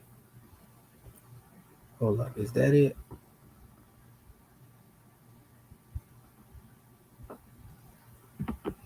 Okay. Let's see.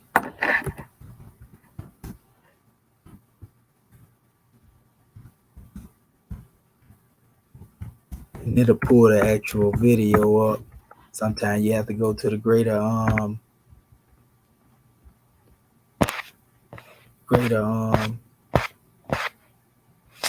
let's see.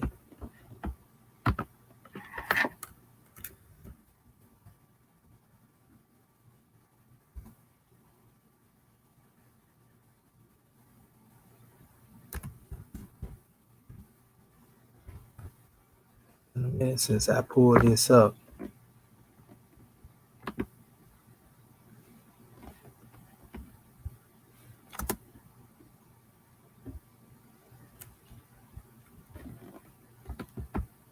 And I actually have this too.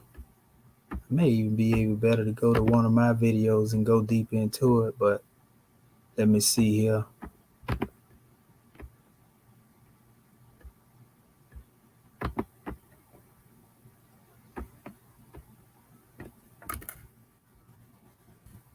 Let's see here.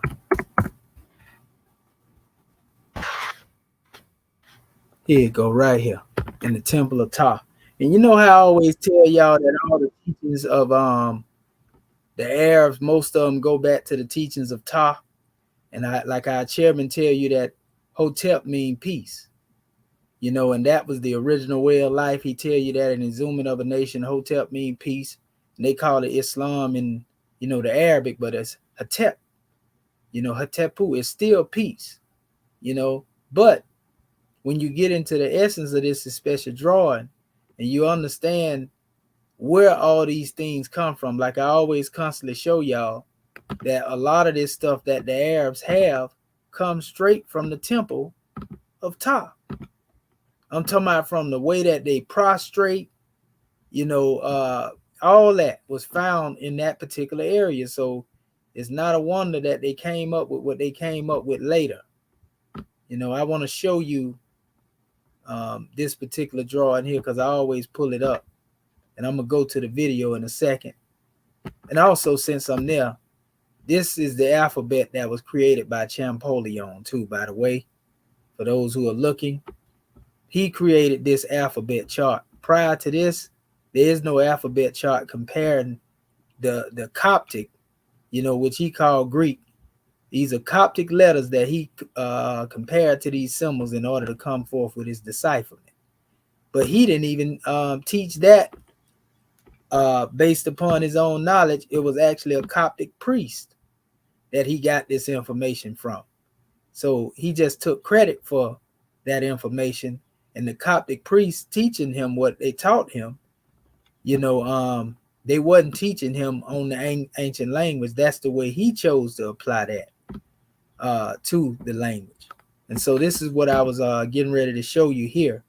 Again, the Allah, you see the arm being demonstrated here, having the eye of Ra in the hand, and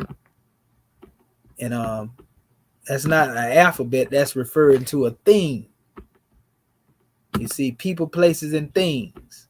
That's what the Medu Re is expression of. So again, right here, this is a symbol representing Ta standing in the middle of two. It's a symbol of Ta in the middle of two jet pillars. You see?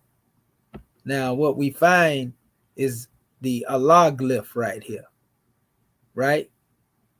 Everything dealing with the Muslims can be traced back to Ta in some type of way. See this here? This is the Allah glyph that was adopted by the Arabs. Right here. Same thing in Kemetic form, family. We can't get around this here, right? So what we find is that they also draw from the Demotic in order to create Arabic. And remember, Demotic, also birthed the Hikapta, Coptic, and Arabic come up out of that or after that. So when you look at this, you can see the relation, and we did a whole story on this here. But you can also see a glyph here, in the Demotic form, and they use it a couple of times. I have it underlined, and I just emphasized on what was underlined. This would be Allah. This would be A-L-L and H in this form.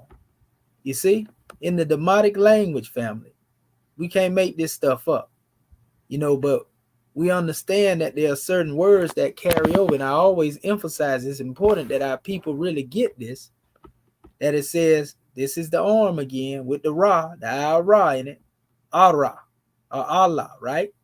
The expression of it. So they have what they call the Wajala, and this is in Arabic. But in the Egyptian language, this word Waj actually, comes from Wajet.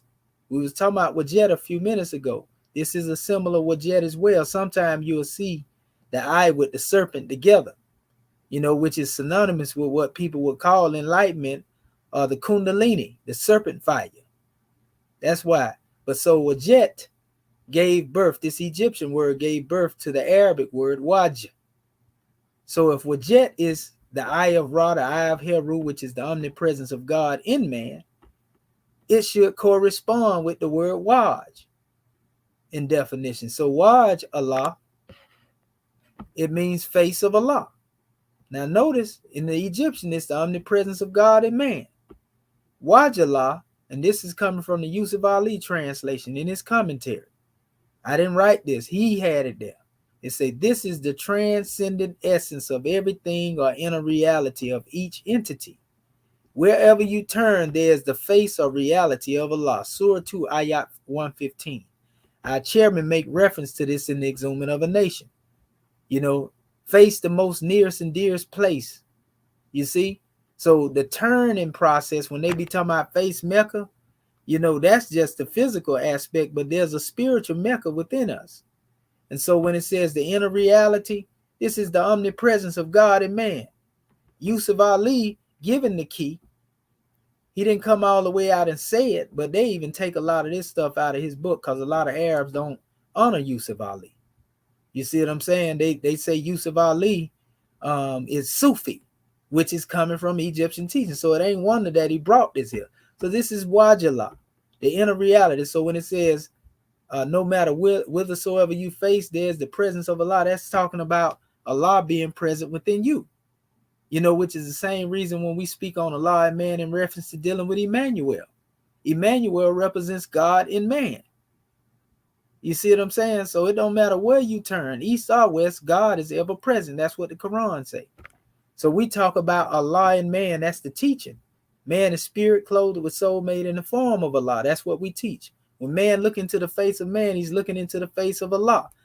When I'm showing you how all this go right back to the ancient Khamitian teachings of man being God. So I say the Khamitian origins of the Arabic glyph for Allah originate from the Demotic papyri in the house of Ta. You see, and down here at the bottom, dealing with that same name, Ayah, Ah, Ya, La, Ayah, Allah, Allah, and Allah. And these are the different forms that I have found, you know, in my research that are connected to each other.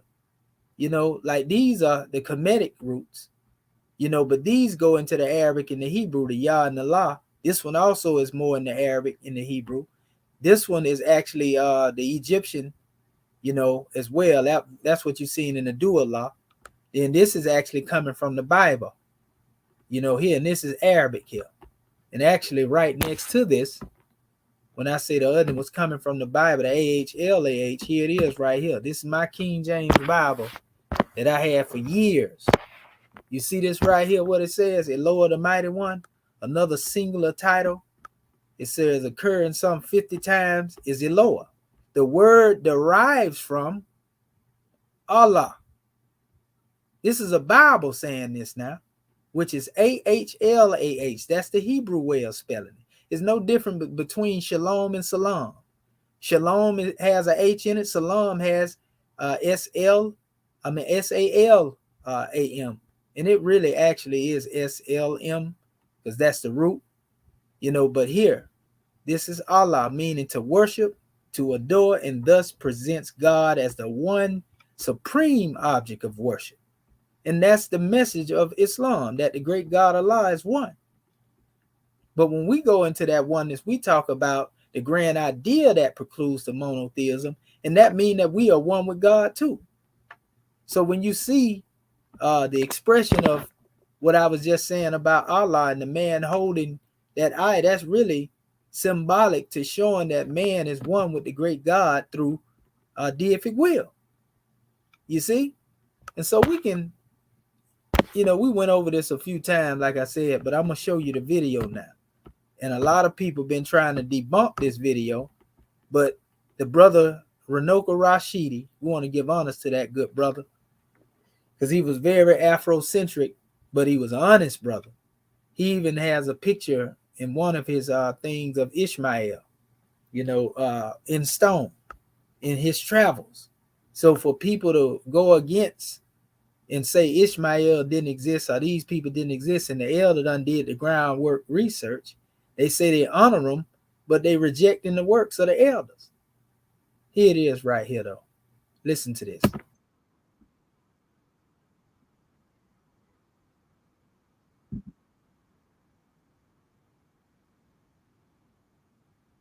No audio.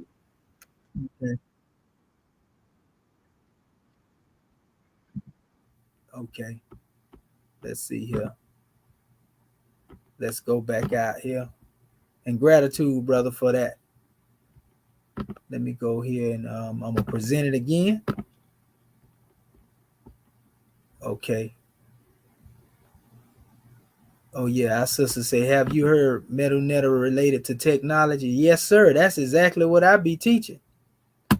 It is exactly, to be honest with you, Medu Sister Niambi, is science, technology, engineering, and mathematics. The same thing they be out there trying to claim right now.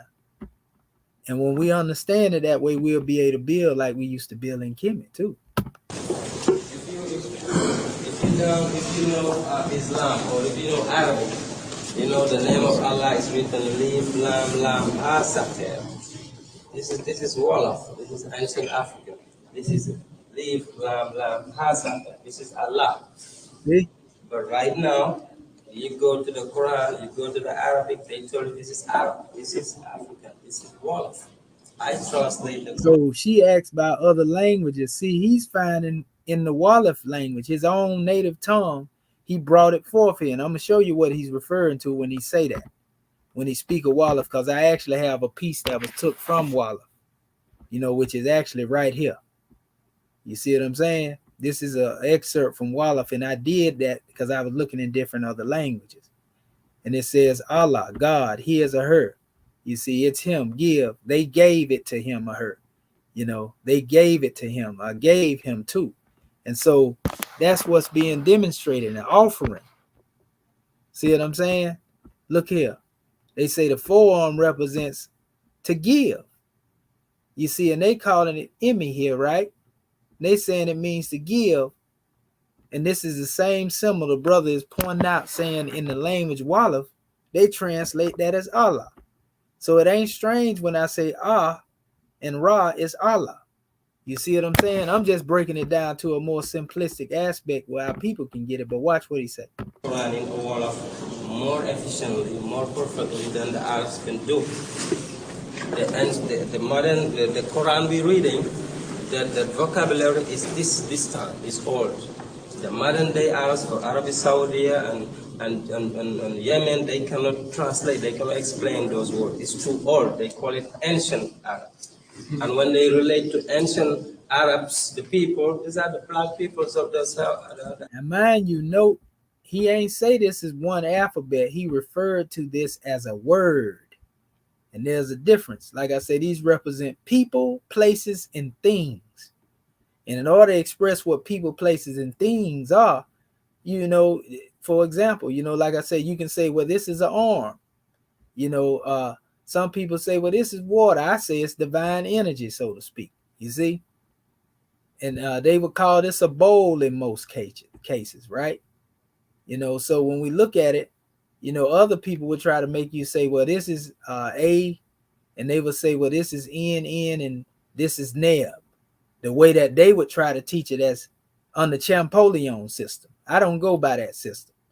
So don't mean I can't do that. Like I keep telling them, brother, when they be talking about read, Commission, I don't read Medu with no alphabets like that. You see what I'm saying? I look at the people, the places, and the things being expressed, and I give you the metaphysical interpretation, or as we say, the scientific interpretation, because it's definitely dealing with science, technology, engineering, and mathematics. You see, nobody can deny that. If they do, and they say they Kemetic, they very lost. So again, we're looking at, the Allah expression here, on how it was demonstrated. And that's the same thing that we emphasized earlier. But watch this. The Arabian Peninsula is a dark-skinned people. And this is the original name of Allah. Can you say their name again? Lif, Lam, Lam, Ha, Saker. Ha Saker means the Ha of the pyramid. And this is the right hand. Like you're offering power, you're offering strength, it's your right hand. See, the pyramid right there. And your shoulder, your elbow. Lif, Lam, Lam, Ha, Saker. So you're using your own self. See what I'm saying? See how that brother broke that down? He's speaking metaphysically. You see, you using yourself, you giving. This is the real measure of Allah. Powerful. Because you understand Allah is a state of being now. And that's what I keep telling the people. Allah, from the Kemetic standpoint, is the place where Ra went. when men were disobedient, he went into, the self, basically. He went into Allah, and they called that in ancient Kemet the fields of peace. Second Allah. You see what I'm saying? Second Allah, is a state of existence. So when you become one with the Creator through deific will, you obtain true peace. And so even Ra himself withdrew from a knuckleheaded men, when they was out there bucking and rebelling. You see what I'm saying? So this ain't stuff that's just made up. This is like real reality, family. And I'll show you what I'm talking about here too. We want to make sure our people get this and make it plain, And for those who are looking at this here and want to know where this come from, this image and the source is cited here. The image is above from plates 1 and 2 of the Ani, Sheft, or the papyrus of Ani. Ani was a scribe who died in ancient Kemet, Egypt, approximately 3,300 years ago. You see, so this expression of Allah existed 3,300 years ago. So that's a whole bunch of time, that has passed before Islam had come into existence. You see, this chef or papyrus was found in this tool. So now when we go into that word Allah, as we just showed you, it's one of the variations, a field of peace, plains of peace. In the religion of ancient Egyptians, Allah, the field of peace, was the field of peacefulness. We call it the sacred groves in our Moorish Holy Quran. You see, reserved for the souls of the redeemed, it was located in one of the 4 sections of Amenti. This is also known as third heaven. Amenti represent the heavens, you see. And when it says underworld, people think it's talking about something like the hellacious. No, underworld meaning beneath what you can see with your eyes. You see, beyond the manifest. Can we see it? No. Where's the nearest place we can meet him? In the heart, consciousness. Similar to the Elysium fields of Greek mythology, here the god Horus dwelled, waiting the time for this return to the earth when he would reestablish the ring of the gods and restore the world to its original glory. This is what Prophet Medu Ali said. He can better aid and assist our people from the plane of soul. This is the same as Heru, had dwelled or is dwelling, and that real Heru takes on the principle of the God man that manifests, and it's not just one individual. You see, every seed of the king has always been recognized as Heru. You see, so this is how Heru is immortal. This is how Osiris or Osar is immortal, because we come back through re-entry by means of birth through our ancestors. You see, we are the gifts that are being given from the great God Allah. You see what I'm saying? So once you understand it, you see how Prophet Medu Ali is waiting, and for the time he had waited, actually, because he on the manifest now. He said that he was going to repeat himself. So we seen that divinity being passed into our Grand National Chairman in the Moorish American government. You see, and it goes so forth and so on. So this is the immortality of our ancestors, the way it's demonstrated. You see? And so it also says Alu, another way of saying it, the fields of Alu, the field of Aru. See how they change it now? And you see the letter L has now changed into the letter R. They are interchangeable with each other. It says, according to the ancient Egyptian legend known as the destruction of mankind, which was first discovered in the tomb of Seti, it says, Seti the first, it says, the god Ra, tired of ruling over disobedient people of the earth, retired to the sky, where he created for himself a place to dwell and rule over. Now the sky or the heavens is symbolic to your mind. You see what I'm saying? But it says, there he created a great field of rest, Allah. And the great field of for growing crops, the field of Alu. The Book of the Dead describes and says, upon the death of the human body, this is the location of the newly formed soul. You see what I'm saying? And it is here they will spend their time harvesting the divine crops. But we don't have to necessarily physically die to go here. Spirit man was given a soul to function upon the plane of soul. See, all of these Egyptian adept lessons are right there in our Moorish Holy Quran. And it ain't strange because them 18 missing years, Yehoshua, John, Elizabeth, Mary, they were all being taught by Comitian adepts. And then, not even to mention the social duty chapters that deal with the Sabbath teachings of Egypt. But it takes those who are masterminds that are able to trace themselves back, and thus they know. So the field is surrounded by a wall of iron. We talk about that wall of brass, impregnable doctrine, and so forth and so on, right? Which has many doors. In my Father's house are many mansions, It is traversed by a river. You know, Prophet Noble Drew Ali said he can teach you some things that'll turn your brain to water. See what I'm saying? The valley grows to the height of the 7 cubits. And that 7 really has to do with the 7 degrees of self-mastery, because at the 7th level or the 7th rung, that is the adept chamber. You see, that is, you know, how one becomes the circle 7. You see, that's how 7 becomes the number of perfection. It ain't strange. So Alu has also been compared to the Elysium fields in Greek mythology, meaning in Greek mythology, the Elysium fields, they got from the ancient Kmetian drawing of Allah.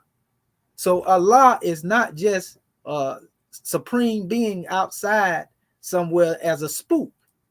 Allah is within us. And this is why we say from the Kemetic standpoint, it is taught, you know, that basically Allah is not only the supreme being that brought all existence into being, but it is a state of existence that we begin to come into when we unfold into our fruition. You see, third heaven, being God, will one with God, spirit clothed with soul made in the form of God, being able to see God in the face of your brother and sister. That's the grand idea that we was talking about that preclude the monotheism. So it get that deep, family. You know, it get that deep. So I'm gonna let this play out. Is there a relation between Walla language and Wahhabi law in Saudi Arabia? Laws, no, but the language, yes. The Wolof is more ancient. Okay. And the Wolof is traced back to the pyramid text. Diab wrote many books about, you know, even a lexicon, a dictionary of Wolof and how grammar, conjugation. I lift, you lift, he lifts, she lifts, we lift, you lift, they lift. The same way they were conjugating, the same way we conjugate, and the same way we write, and the same meaning it has. So Wolof, 3,000 years, 2003 right now, there is no change. Wolof is Kemetic. Wolof is Kemetic by nature, by, you know, it's a paleo, Kemetic is the paleo language, it's the mother tongue language. The Wolof is what we speak right now. So Wolof is a derivative of. What we learn in listening to this brother is that Wolof has traditions that go back to Kemet. They borrow from Kemet. So even though he can see this in his language, we can also see it in the Somali language. There are words that we can see it in the Arabic language. We can see it in the Hebrew language. That all of these languages have borrowed from Kemet. We can even see it in the language of India. We got a book where a brother from India saying Medu Re is from what it is. These are different people that are discovering Kemet through their particular language because Kemet is the source. This is what the chairman emphasizes in the Book of Fire. Y'all got to get that Book of Fire, that is Zooming of a Nation, family. That's the greatest study guide to be written. Kemetic, absolutely. Okay. From Thebes to Timbuktu to Tuba is even the same line. You know, when we were aggressive, we just moved somewhere else. We kill people, the others kill us, destroy, stole, burn libraries, but the elders still have the memory. The children are forced to memorize the knowledge, oral tradition. So wherever he also talked about what I be talking about when I said that they was forced to transliterate the Medu Re and they killed a lot of them after doing it, under the Ptolemies, and the drawing on the Medu Re the way that they was doing it is based on trying to add Ptolemy them up in there. When I say translate, they forced them to put their name on tombs is what I'm saying, in their particular form of expression. Where you go, you have the cultural memory, the cultural background, the political background. I saw how they were enthroning a king, so I can enthrone a king again. I saw how a mighty woman was next to the king. So we should have a mighty woman next to the king again. We saw how See how he talking about co-regency and how the woman should rule next to the king instead of being on the bottom, behind, and beneath. we were teaching and raising children, we were educating them in Kemet. We can do it in Timbuktu. We can do it in Tuba. So we continue, regardless of slavery, regardless of the invention of the Exodus, of the Persians, of the Greeks, of the Romans, of the Arabs. We were invaded. We're still being invaded. But spirituality will never extinct. It's from the mighty creator. We call him Allah, God, Jehovah, doesn't matter. But creator, the pure, real, original creator. We have the pure, real, original spirituality. Will never be extinct, will never die. We'll just carry on from one generation to another, and that's what you're seeing here. Yes. Are you saying that? Are you saying that the ability to read the what they call hieroglyphics was never really lost? Because if you listen to European history, they're saying that it was lost after the closing. That's what the intention was, to make it lost, and they killed the priests. They found who can read it, who can write it. They slaughter you, and they get the documents they needed. They burn it. They burn thousands of libraries and temples. Some papyrus they hold back to force us to translate, and then they kill us. When they come to Timbuktu in pre-colonial Mali, they did the same thing with Ahmed Baba. And see, I was telling our Moorish kin this before I heard this brother say this. This was on my research. I seen that they was killing the people. And then praise be to Allah, he always dropped them nuggets down there where we have it to bring forth. So Baba was writing like this. The Bambara actually is even ancient than the Wolof. But back then, Mali, Ghana, Songhai was the same area. Senegal is very, very new. It's just a river. And this reminds me also of the Nile River. Whatever they do around the Senegal River, that's the same thing they were doing around the Nile River. But when they got Ahmed Baba, they made sure that the Moroccan army kidnapped him out of everybody. They killed everybody. Said, don't touch him. See, you see him talking about the Moroccan army kidnapping the Wolof, which are Moors. There you go, right there. Make sure they force him to write in their language, to translate books and books. After they don't need him, they think we have enough, they kill him. See? But right now there is an untouched city in Tuba. You go right now to Africa, Senegal, where I'm from. You see the biggest library in the whole world, and you don't see it in no textbooks. One person, Sheikh Ahmed Bamba, wrote 15,000 pounds worth of paper. 15,000 pounds. And the French challenged him during the colonial time. There were 83 leaders there, like of Béhanzin, Samori Touré, all those great leaders. They were all killed. They wanted to fight the French. The French were scared of the man-to-man combat. They tried that, they lost. So they stayed from the boat, started bombing them. And everybody died. But they couldn't touch Tuba. They couldn't bomb it. Because the man said, you have a spiritual shield. No matter what you try, you cannot kill me. Let me demonstrate it. Take me everywhere you want. They took him into exile, 8 years to Gabon, 7 years to Mauritania. He come back more powerful and build a magnificent temple with stones just like this. Just like in Columbia, right now in 2003. So that's why I want to go back and forth. I want you to know that history, just like Dr. Clark says, is the current time. Whatever we did 5,000 years ago, we can do 5,000 years later. Whatever was in the beginning will be at the end. So you got to be able to find something that can justify your history from the present time. If not, it's bending. The Greeks, the Romans, the Europeans are able to always go back to Greece and Rome. And right now, they can explain everything. So we have to have that connection. It's Kemet then, but it's Tuba now. It's Timbuktu and Tuba. You got to have the same things we're using, the bare feet, the making of ink, the sculpting on the rocks. Everything is still alive. Okay, let's go quickly upstairs and hold this. Just like in ancient Egypt.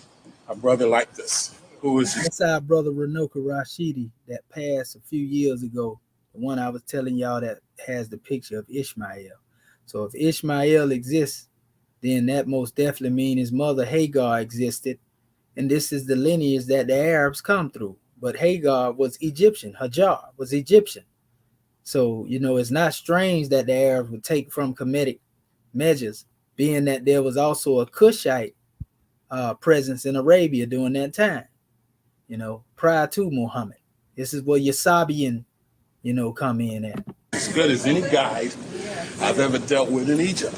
And he's explaining it to us from our own cultural perspective. So we really have a goal. And you see this brother right here is not going against what that brother said. And brother Renoka Rashidi was familiar with a lot of what they express of Medu Netta, but you don't see him calling that brother pseudo for saying Allah was right there, in the engraved in stone, so to speak. Oh, my dear. Yes. Make me want to move to Philadelphia. Thank you.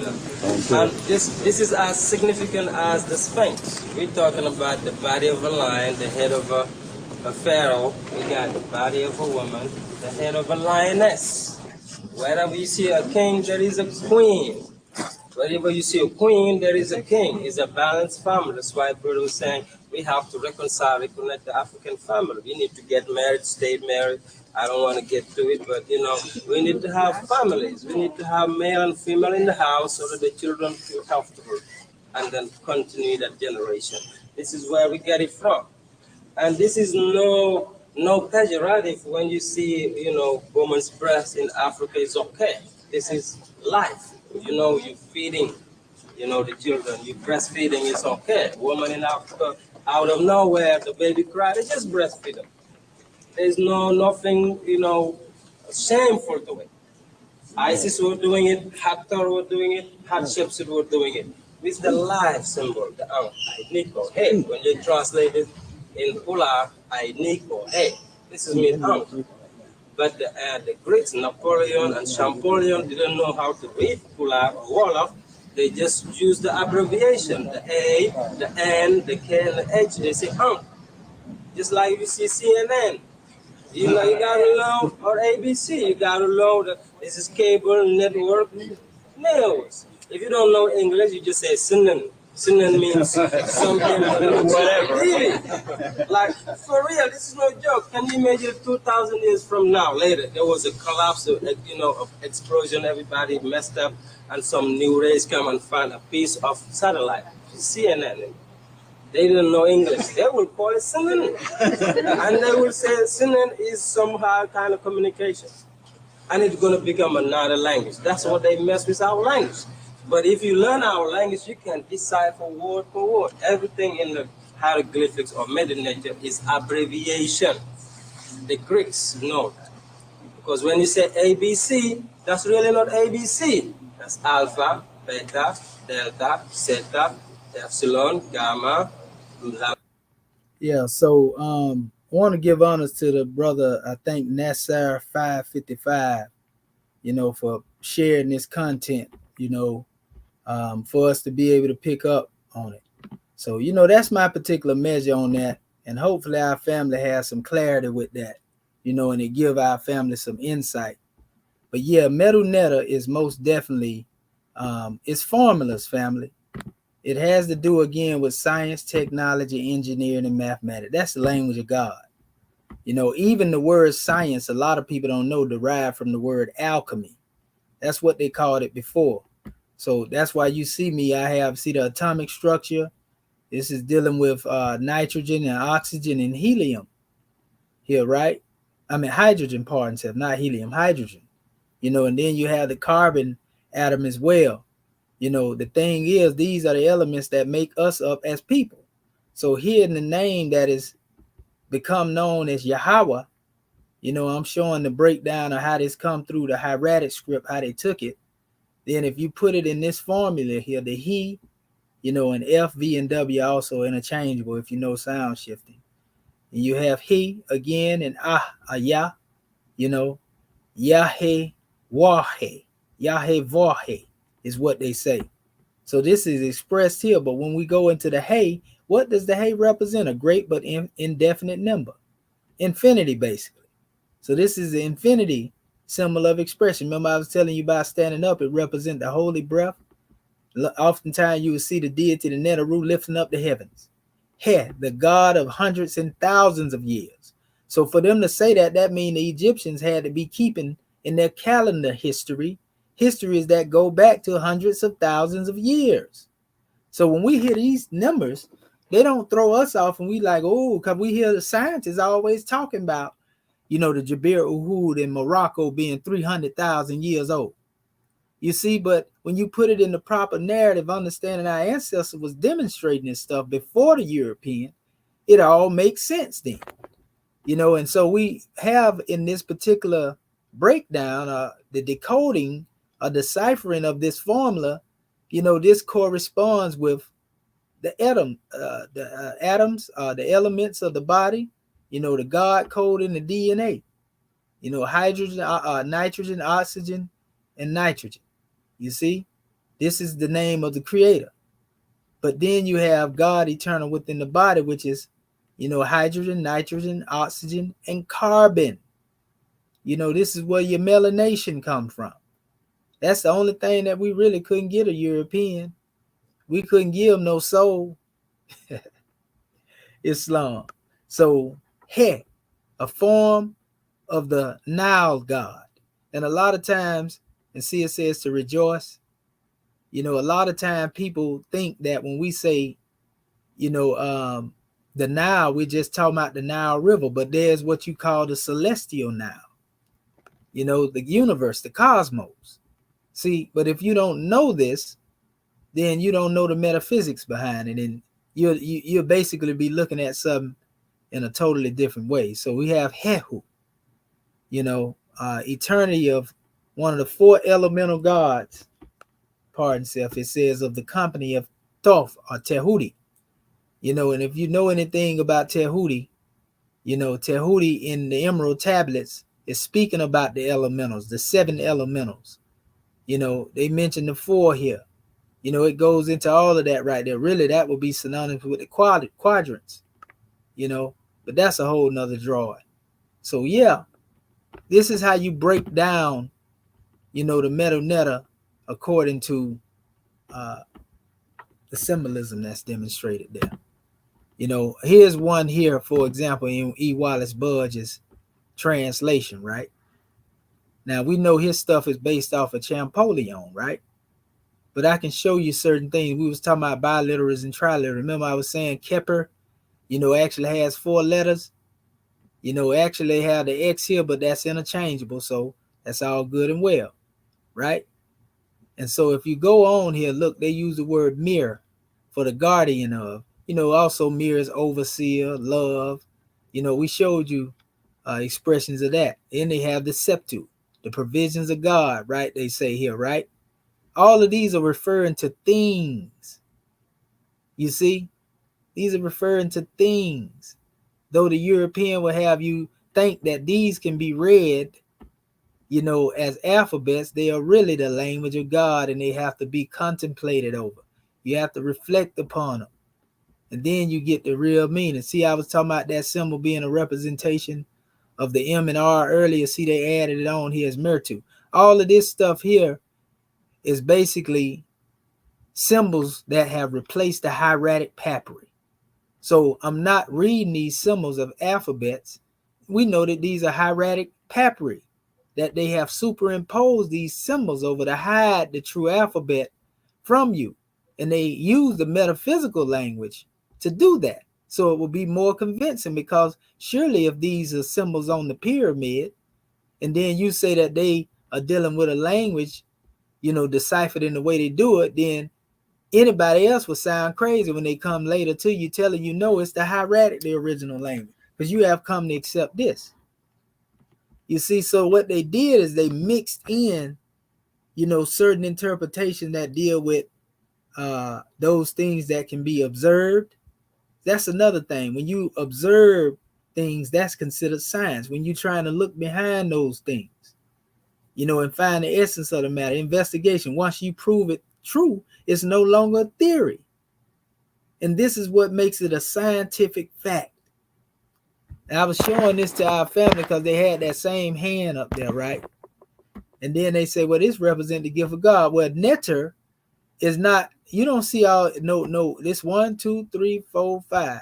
You don't see no 5 letters correspond. This is a symbol that's representing neter, which is a flag. You know, this is the original flag. It represented God himself. That's why we tell you we was the original banner. We teach that. But see, it says the gifts of God. As you can see, you don't see the same amount in these letters up here. So these represent people, places, and things. So it says the gifts of God. That's that same symbol to give. You see what I'm saying? Ta. Like the like the parents used to say back in the day when the baby got something in their hand, they ain't got no business. You know, they asking for it. But in this ancient time, it was actually giving the gift. You know, and this would actually be giving the wisdom of the pyramids if I were to go metaphysically into that. You know, God giving gifts of the pyramid. And it says gifts of God here, even when you break it down, but I was just adding my little 2 cents in there. So, yeah, it just take a little time. You know, I wanted to bring this and make this, it's clarity. It's always good to use the hammer repetition. So I'm going to stop sharing my screen now. You know, there are no strange happenings. And we're going to open up the floor for our other 2 scribes and see what it is they have to bring forth.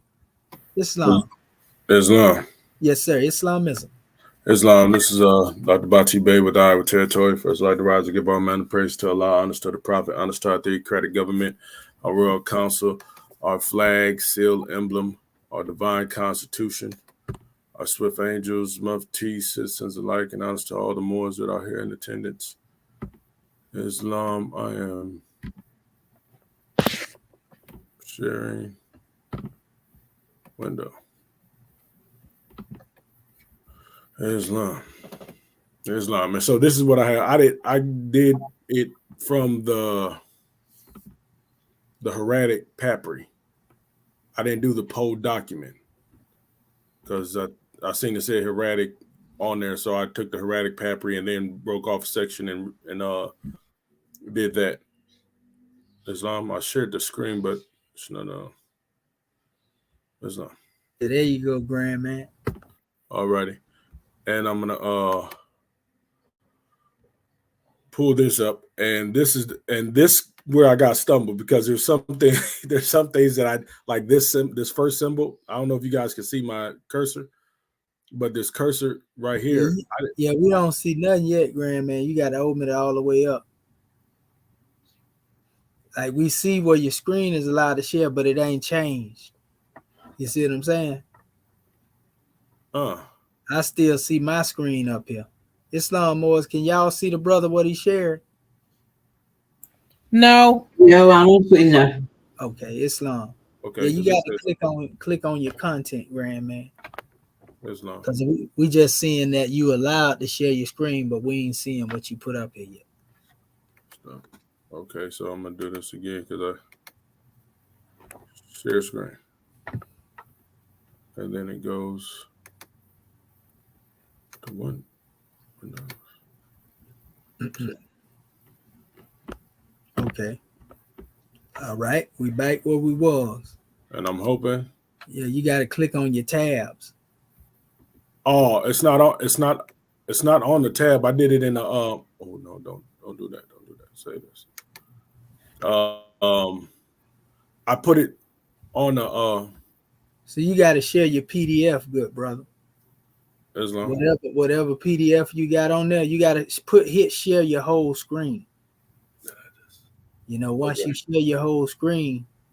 That's what I did the first time. I shared the whole screen, but it wouldn't when I went to the Yeah, if you share the whole screen, then you should be able to go straight to the PDF.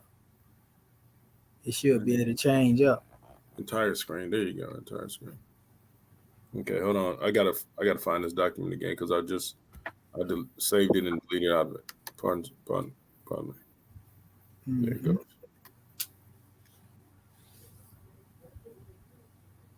Okay. Now, share entire screen. Islam. Islamism. Okay, you see it now? Okay, yeah, it look like it's gonna be right now. There we go. Okay, these are all these. Islam. Okay. I took from here and I took out on line 2 because it said the hieratic papyri. So I took from this are what I got saved as a hieratic papyri and this section right here. And I did this just to see how sharp I was with the not just the determinatives, but even the alphabet. And for some reason, I wasn't able to locate the one that looks like this, but I see that this is the what I have is either It's the the D. the crown, white crown of Egypt.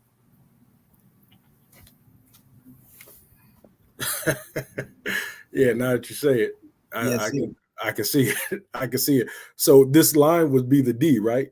So that'd be like that's a letter. That's a letter. The actual alphabet I got for it when I put D as with this D right there.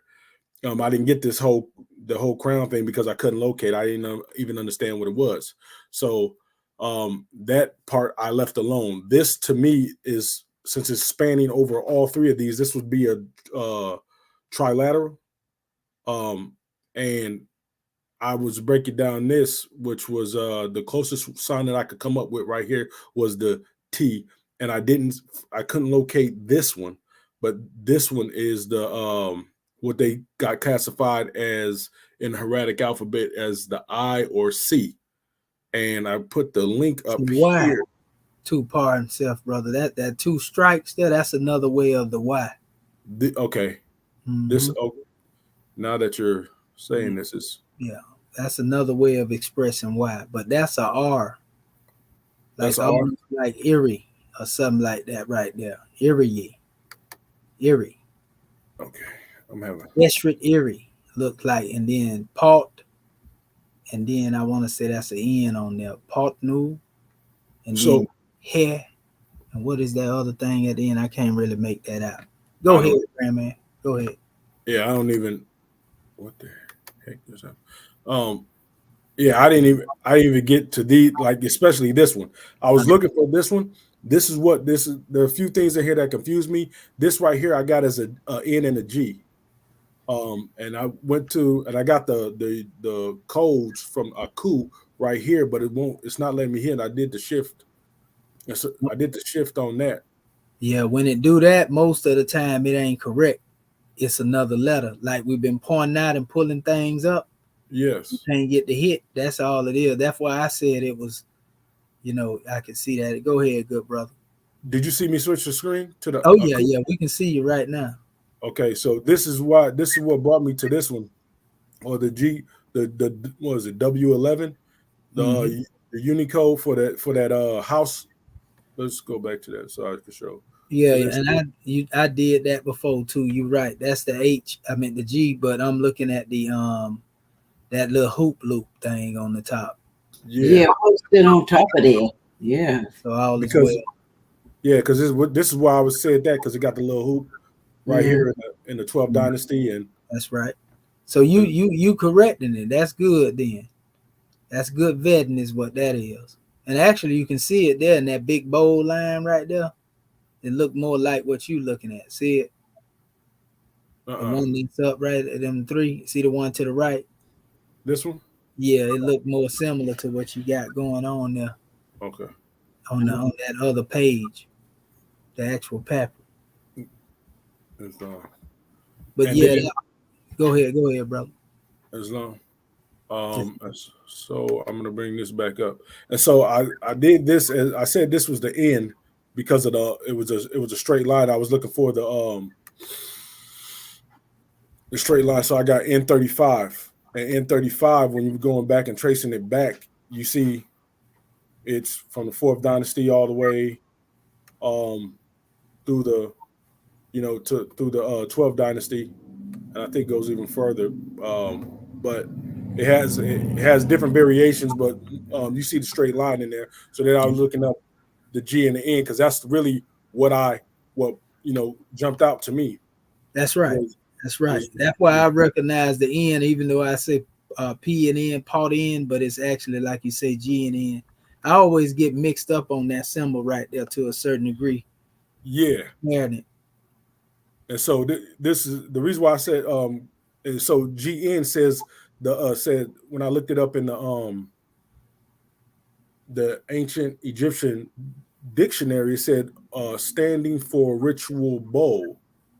And then so I couldn't decipher, and everything else was kind of obscure to me. I'm glad you pulled that up. Let them see that real quick.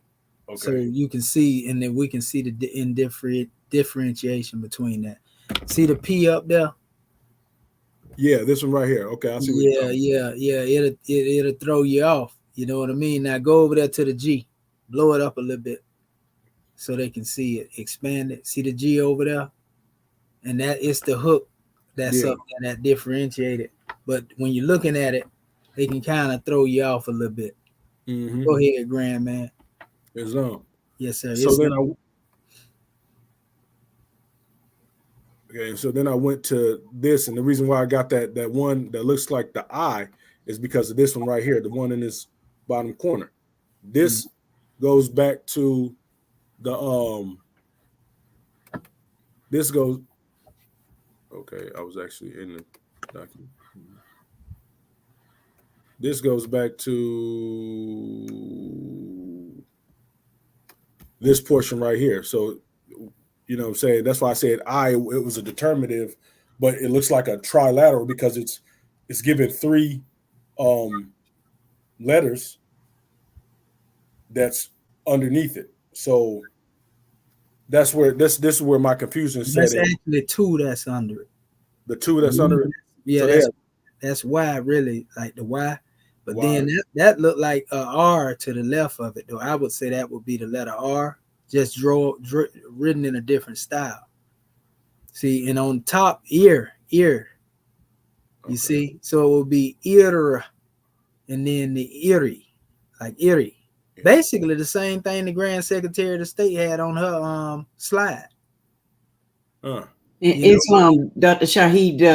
I looked that one up too. I had that one, and it said sometimes they'll put J too or Y. So and I saw like IR or either IRI.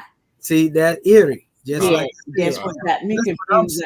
Yeah, I didn't know if it was gonna be a buy or a try, because when I did it in the Unicode, it came up with those 2 things. It could be IR or IRI. Yep, Erie.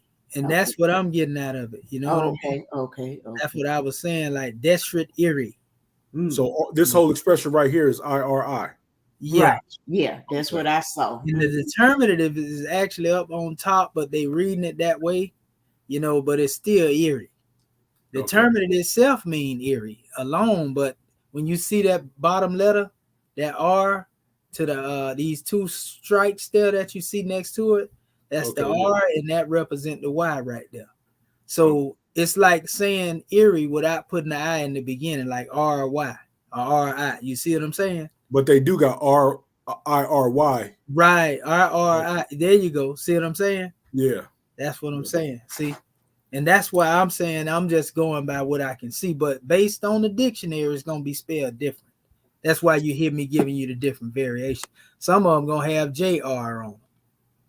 You see what I'm saying? Some have a YR, some have IR. We just have to be prepared. But I can see it by the eye. Like I say, the more we go into this stuff jump out at you. You know what I mean? So since the J wasn't invented till after the 15th century, they got to be more recent than. Yeah, that's why I normally go with the I. Okay. Me personally. Okay. I choose, but some people based upon, and I feel it's based upon who it was dealing with the transliteration, what they was accepting. So, but I'm just letting the audience know that J is interchangeable with Y and the I. Even in the Hebrew, it's the same way. Like with the name Yah and Jah. Yeah. Yisa, Jisa, you know what I mean? Like you say, the J was originated later. Go ahead, brother. Okay, and then see, and I kind of want to jump back to the where you said the crown. So is this right here saying a D? That's why I say it's the district. It's actually expressing the district. And whatever is in front of that probably has to do with the ruler, a ruler, somebody that's of upper Kemet, so to speak. Whatever was said before that. You see what I'm saying? Yeah, that's this right here. Let me see it. Right here. Okay, so I see a determinative in between that look like a letter H and T. So that's hint. But I'm seeing the instructor or the teacher right there. So that's like T right there. hint. So I wonder what king is known as het. I know what that is. I can't think of the exact definition right now. I don't know all the definitions, but het has something to do with a ruler. I'm trying to think of which one it is. Is it a male? Is it a male or female? Because I think by heteru, Hathor. That's probably what it is. Hathor. Not Hathor, but it's definitely a male ruler. Oh, male ruler. Okay. You know, or because I'm looking at the crown here, as an indication of that. But we see that it's definitely het. Because that would be like the mace symbol, and that mace symbol, is said to be like a letter H. It's the actual alphabet.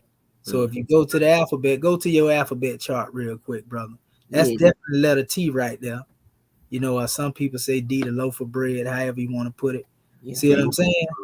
Okay. So that mace symbol, where it's at? There it go right there. See it laid sideways. It's still the same thing. That's the H.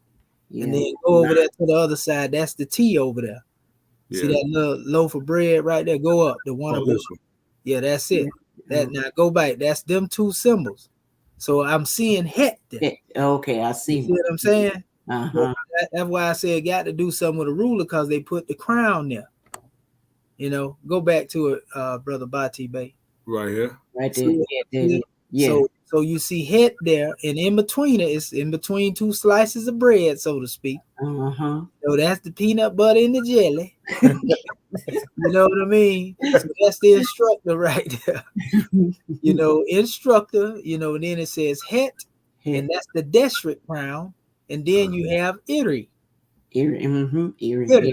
You see what I'm saying? So now, for those who don't know what the district crown is, Brother Bati Bey, can you go and Google that so that our family know? That's the crown that Al-Sar often had on. That's why, and you don't see sisters wearing that crown. What was it? The district.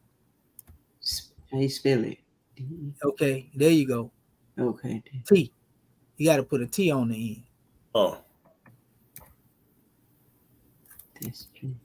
Yeah, you put an H in there. I don't know. Oh, yeah, district. Just go click district crown right there. Where's it at? It is the second one. Yeah, it's down there at the bottom. Okay. This.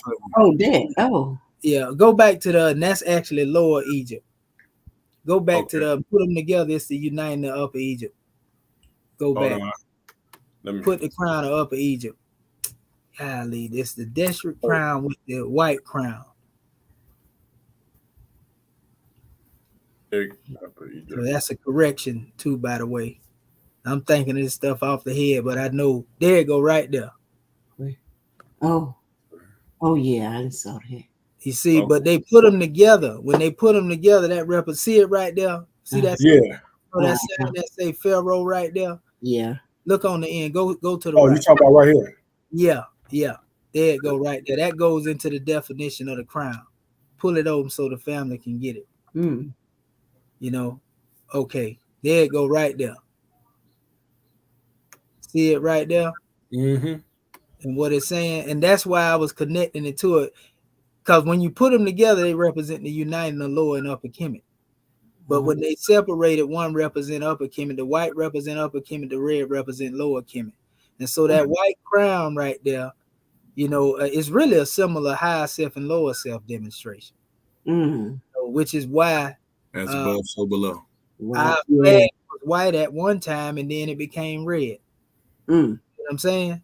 So look at what it's saying right there in the etymology of it, though. Yeah, says the word Pharaoh ultimately derives from the Egyptian compound parent. Click on the crown and go deep into it. But that is talking about the headdress of the hero. Yeah, see, it's saying the same thing here, but go into it. And it's telling you the origin of the word. You see the vernacular and all that? Yeah, vernacular often used for the monarchs in ancient Egypt who ruled the first dynasty 3150 BC until the annexation of Egypt by the Roman Empire in 30 BC. However, regardless of gender, king was a term used most frequently by the ancient Egyptians for their monarchs. That's crazy. Though, so it didn't matter. Like you said, the gender didn't matter. Right. Well, when you go into the measure of it, that one crown though by itself, it was mostly a lot of times you would see Al-Sa with that crown on. Mm-hmm. That's one of the main crowns Al-Sa wore. But the goddess, there's a show where she had on the other crown a lot of times, but not that other one. Yeah, I didn't really see a whole lot of it. You may find it in Kemet though. It won't surprise me if it do, because remember they dealt with co-regency. But in the normal case, you would often see it right there. They showing the crown right there. Go back. See it right there. They showing it with the mace in his. He got the mace in his hand, right there. Oh, you talking about right here? Yeah. He got the symbol. Go back, scroll down a little bit. That's why they always try to call that a weapon of war. See, that's Norma right there. See him? Norma has the headdress of lower. No, scroll back down. We got him in the group right there. No, the other way. Oh, okay. Yeah, right there. See that right there? Click that Norma palette picture. You see, he has it on, but he don't have the white crown. So that's lower. That's the crown of Lower Kemet. See what I'm saying? Now go back to the other area where you were before you clicked on it. Hold on. Now it won't let me go back. Oh, there it goes. Mm-hmm. Okay. Talking about this. And together they call that the percent as well, the percent. But go back out. The percent right here. Yeah, together. So scroll it up. I'm trying to get there. You go. See them little pictures on the side right there. Yeah. Where they showing it. See the king of up in Lower Egypt down there at the bottom. And their suit. Okay. Suit budget. You know, it's basically what they call one. So I just wanted to point that out to show you the difference between, even though they just showed the other side, you know, the white crown, you know, and I can see it says Him Majesty. Let's see if they give a word up here. No, they didn't. They talking about Majesty Jehudi. Jetty, pardon himself. Okay. So yeah, that's the thing to point out the crown though. And like I said, we made the correction on the district. You know, that's what would come into mind, but I was really calling out, you know, the crown. Mm-hmm. You know. And the other is known as what was that other one called? It actually have it. You can look it up, you know, when you get ready. It's another name for that white crown by itself. Okay. Atef, that's what it is. Type in Atef. Okay. Atef, that's what it is. It's the Atef in the district. Yeah, it came to me. Fell out the ether, so to speak. You can go up there and type in Atef just so that they know where it go. Okay, let me do this real quick. Boom, and then Atef. Yeah. Also, Hedget. Hedget is another word that's used. When I say Muhedjet Shepses Ray Abtu Ali, the Atef crown. Atef crown right here. You know what I'm saying? But they got the feathers on it. See what I'm saying? Like I said, I saw wear it with the feathers and without the feathers. But you know, that's it. And we know the feathers represent truth and right. So basically, truth and right ringing in the conscience. See it coming up out of that white crown? Yeah. So yeah, that's it right there, family. And then hit Hedget as well. Hedget? Yeah, Hedget. Is that with the D? Yes, sir. The jet sound that we be talking about. That's HE J DT. HEJDT? Yep, that's it. You was right. You had the other one right. The HE, yeah, and then T. And then put crown. There it go right there. See what I'm saying? Uh-huh. So when you go back to that symbol, you can see when they say Atef, even though it's the same thing, the Deshret in connection, that's the percent, you know, when they together in unity. But then you see the Atef with the feathers on it, truth and right, Ma'at, and then the Hedjet is the crown alone. El Hedjet Shepses Re to Ali. Yeah, here they got them all right here. Hedjet Etif District. See what I'm saying? Wow. Percent. You know, like I said, it's we all growing together. Man, I used to see that. I'm putting it all together. Go ahead, Queen. I used to see that, and I would see our son there with our and man, and I'm just not understanding how you just broke that whole headpiece down. Good gracious! And Well, we say that in Mohejet, we say all that in the prayer. That's right. And then that word actually is the Kemetic root for the word Hajj. You know what I'm saying? Yeah, El Hajj. Hedjet Shepses Re to Ali. El Hajj Sharif El Hedjet. So Hedjet is the upper crown because that represents the high state of consciousness. That's what a pilgrimage we take. We try to go to that. You know what I mean? Man. Wow. So I understood none of it. Can I ask you a question? That white crown, white mean purity, purity mean God, God mean the ruler of the land. It's yes, sir. That's the what does the F trans sound shift as? You say the F? Yeah. V and W. V and W. Yeah. Oh yeah. Yeah. I was just saying if there was a different I was thinking more Atem, but Atef. Okay. Yes, Atef. Okay. Yeah, so that's what we was just reaching out to. So it's powerful demonstration. Like it says, see it up there, it says the white crown or the white one. You know what I mean? That's all dealing with, like I say, white mean purity, purity mean God, God mean the ruler of the land. So we know our flag became red when we reached the atmosphere in our consciousness, of survival of the best, so to speak. That's when it became red, when we had to stand in the defense of the principles. We had to go down there in Lower Kemet. And you already know what go down there. Them Hyksos all down there in Lower Kemet. Yeah. They turn our world upside down. Well, we get ready to put it back right side up there. Yeah, most definitely. So that white Fez degree and the red Fez degree is all. There you go. You caught it, didn't you? Yeah. Yes, sir. That's exactly. The black ain't even there, so you ain't worried about it. But we are showing exactly the white Fez degree and the red Fez degree. Wow. And this is powerful. Oh yeah. That's what I was about to say. Powerful. Ooh, good gracious. Oh yeah. Oh, swimming in the universe. That's why I come to class. That lets you know the prophet wasn't nothing nice, man, when it come to them demonstrations there. He was giving it up. Yeah, it was.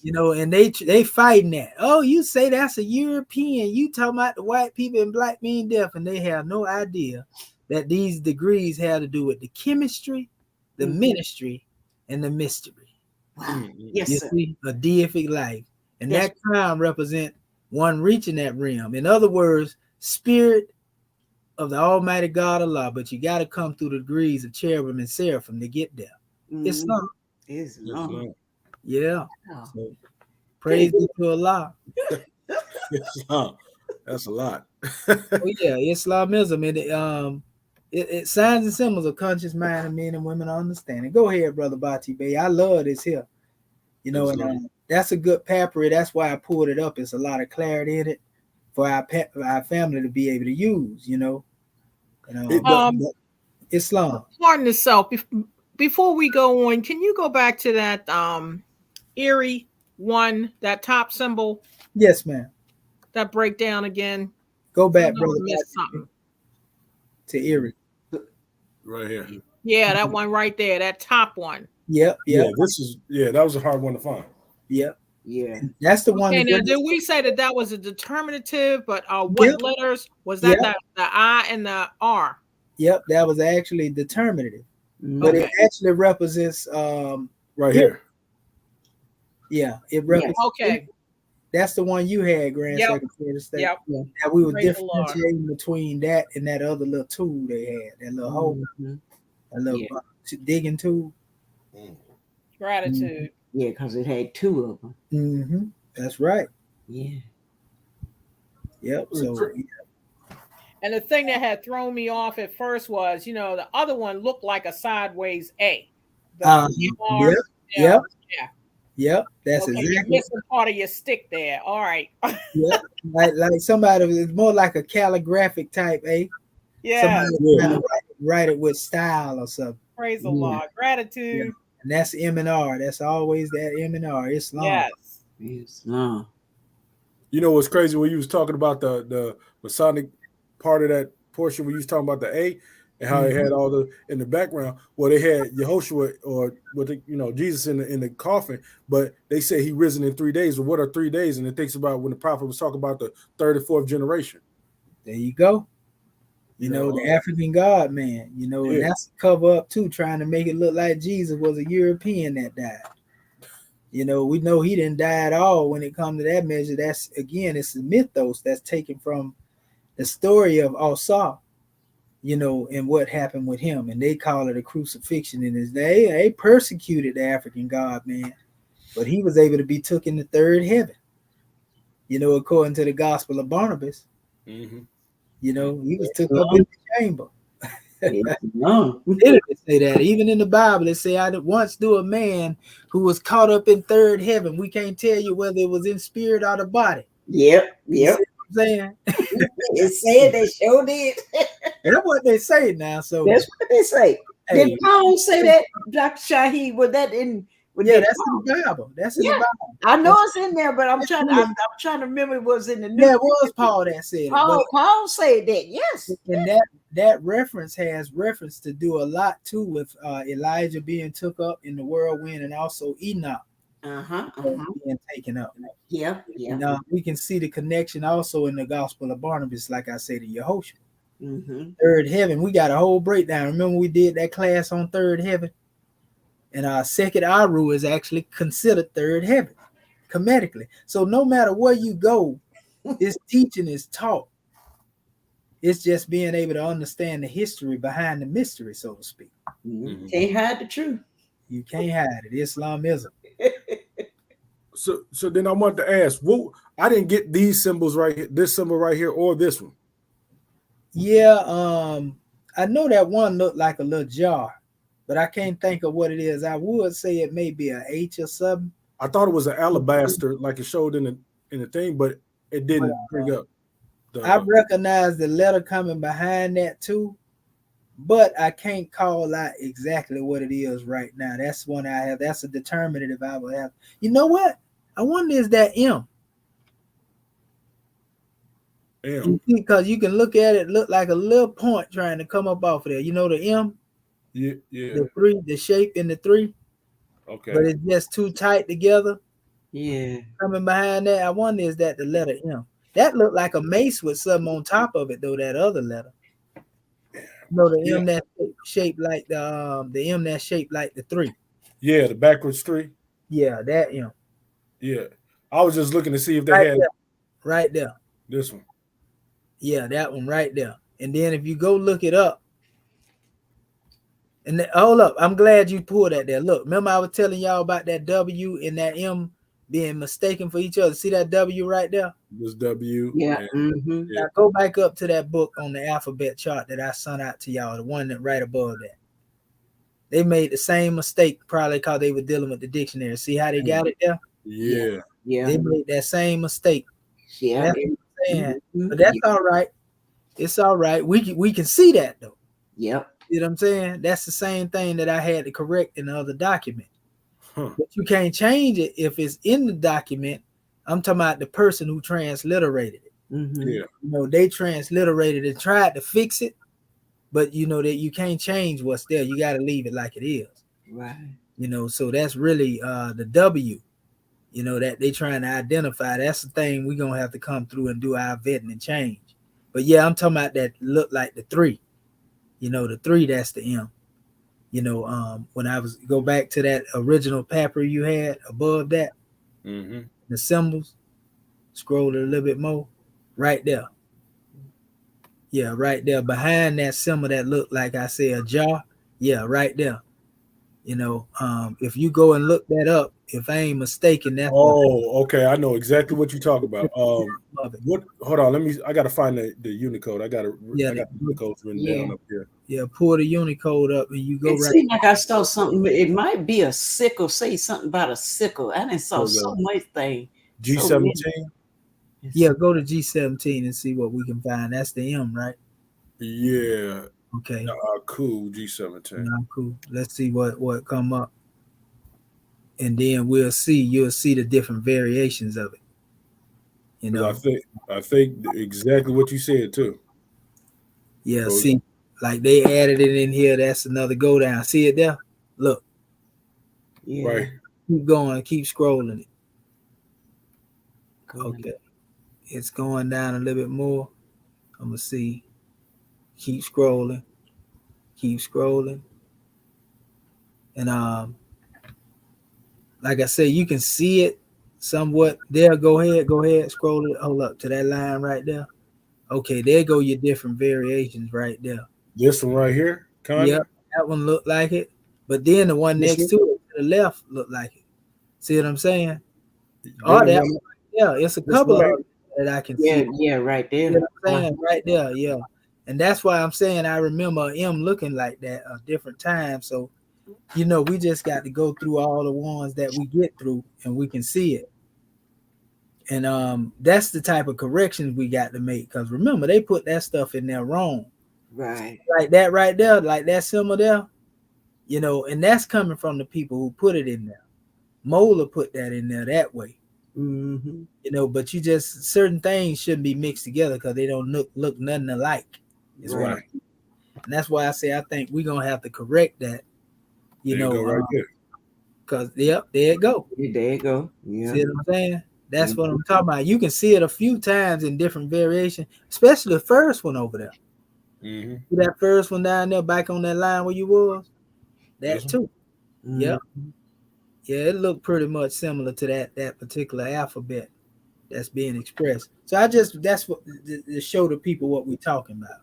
And that would confuse you too. They be changing stuff. Yep, because you'll see that same sign in another group with letters. Yeah. That's why I say we got to go in there and we're gonna have to regroup this stuff and put the sign that look exactly like the signs together, isolate them, and you know all of that. So yeah, Islam, and that other look like a mace with something on top of it. Oh, you talking about this one right here? The one on the end, yeah, and I can't tell what that is in the middle right there. You remember in the Qurans where it got those where you're supposed to read to during the month of Ramadan? Yeah, the Jews. That's what that looks like. Mm-hmm. Like a, you know what I'm saying? For a pause point. Maybe. Or starting a whole new thought. Maybe. You know, maybe. And we'll probably end up running across that particular dimension. Like I said, we all still learning too, because it's a lot of determinants to really, you know, that's what it's more determinants than it is alphabets. And so that's why we be saying, like, how one gonna go in there and just choose different determinatives and then say we're gonna make these alphabets and the rest of them is, you know, just up for grabs. No, like, come on, man, stop the madness, Champollion. You know, goodness gracious. Like I say, that's why I keep saying you will not find an alphabet chart, you know, with pictorials that predate Champollion's, except the Hebrew, the one they created, and then the Meroitic, the one they created, and them two different nations than Kemet. You see what I'm saying? Mm-hmm. But you ain't gonna find ancient ancestors dealing with no A, B, G, D, E, you know, outside of the hieratic.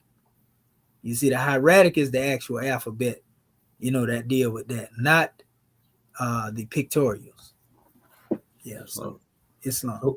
So what I got is Hejet Eri Gin something made. I don't know what this one is. You said that it's a jar.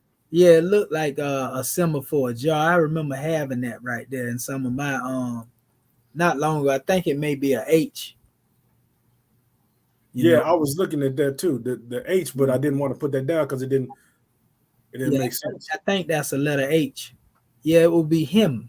Like H-M.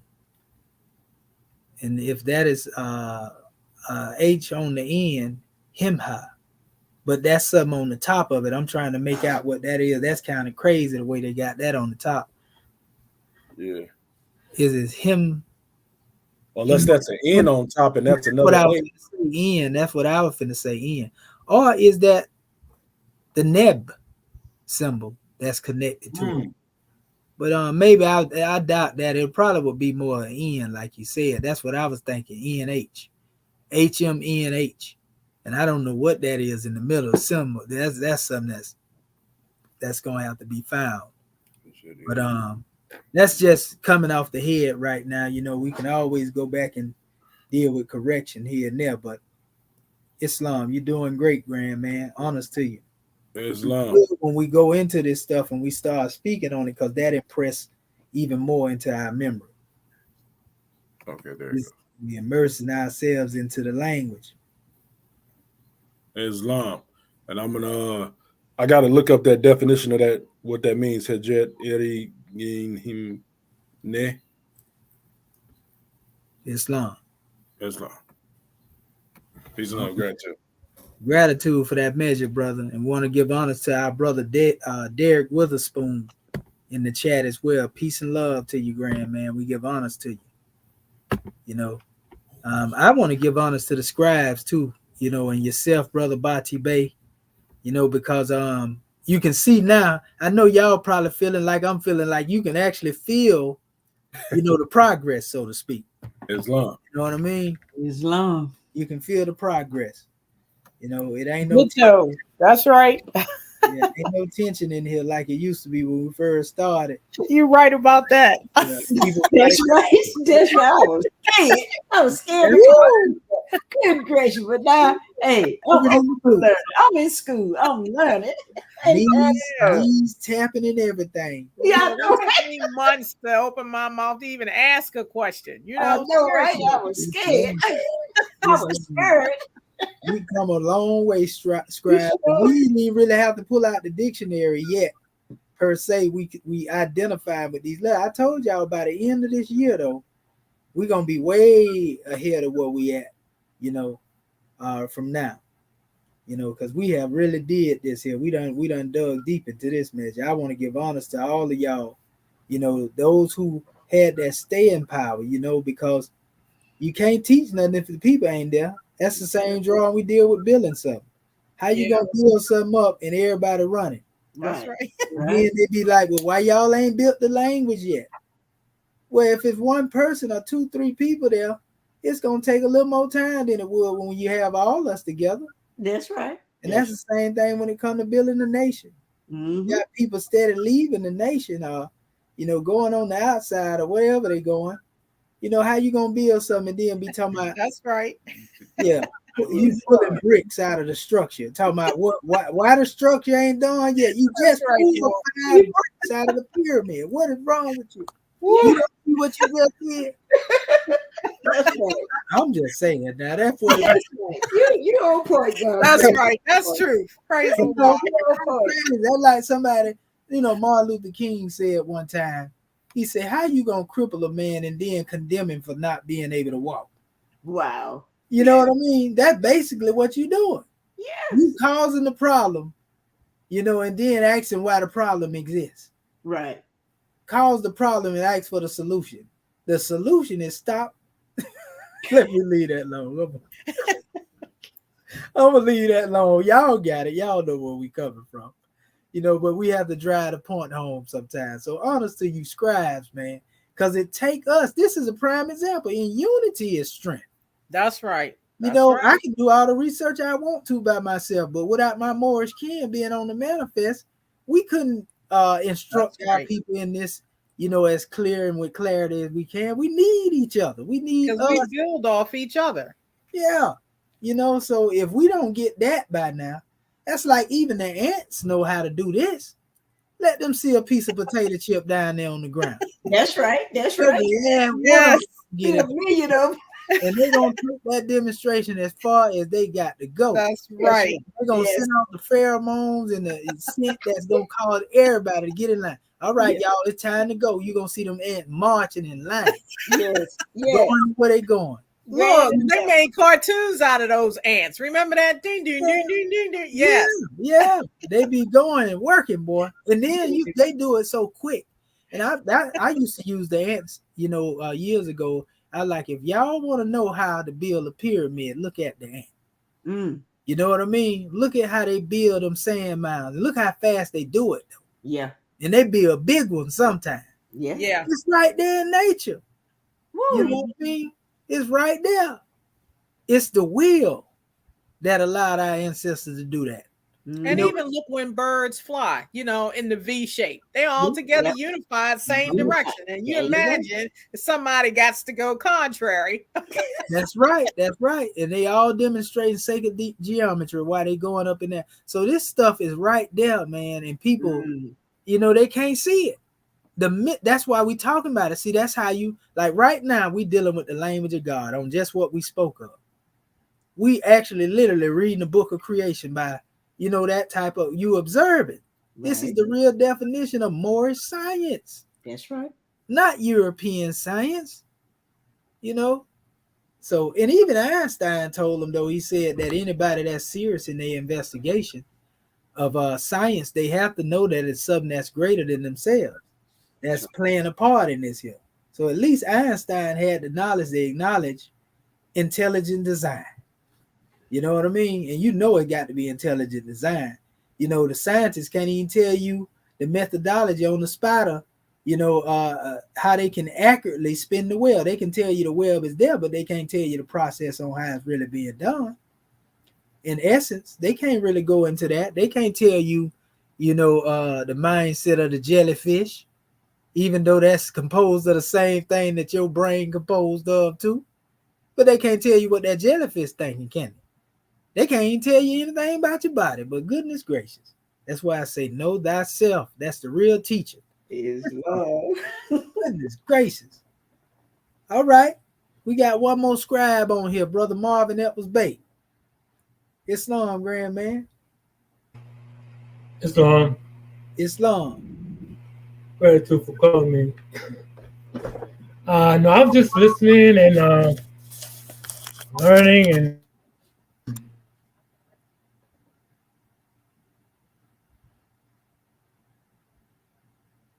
I think you muted out, Brother Marvin Epps Bay, if you speaking.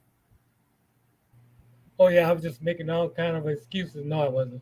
I was just saying that I'm just observing, you know what I mean? And with each of the scribes coming on manifest, and as you critique them as they go,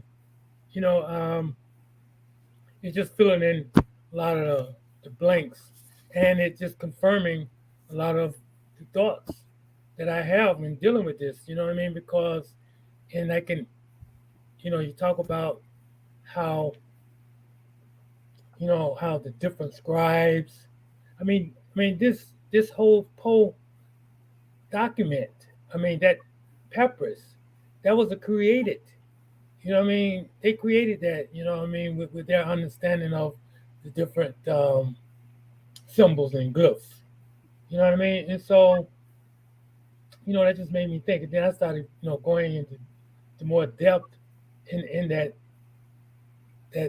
document on how they went about creating the whole shipwreck papyrus. You know what I'm saying? And so, and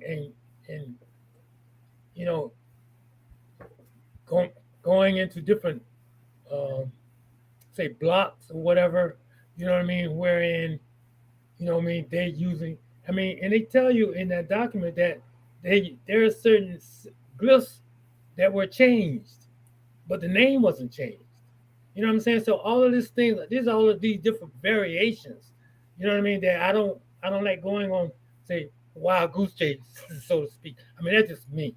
This is something I'm dealing with as I deal with this language, as I deal with this class, as I deal with myself. You know what I mean? So there's the progression, to where I'm going. You know what I mean? So like right now, like I said, I got plenty stuff on my computer that I done put on there, and You know what I mean? Tried to decipher this and that, but I want to wait till a time where I can, bring it forth where it has a more consistent, more flow, and more completion. You know what I'm saying? So I mean, that's just where I'm at. That's all I can say. Islam, yeah, and I just want to say this too, Grand Man. We don't critique our family in here, but we do support our family. More like a camelbacking demonstration. But because these scribes, we all growing together. But also, I definitely don't feel like where we are now that we've been on a wild goose chase. Oh, I didn't. That's all. Go ahead.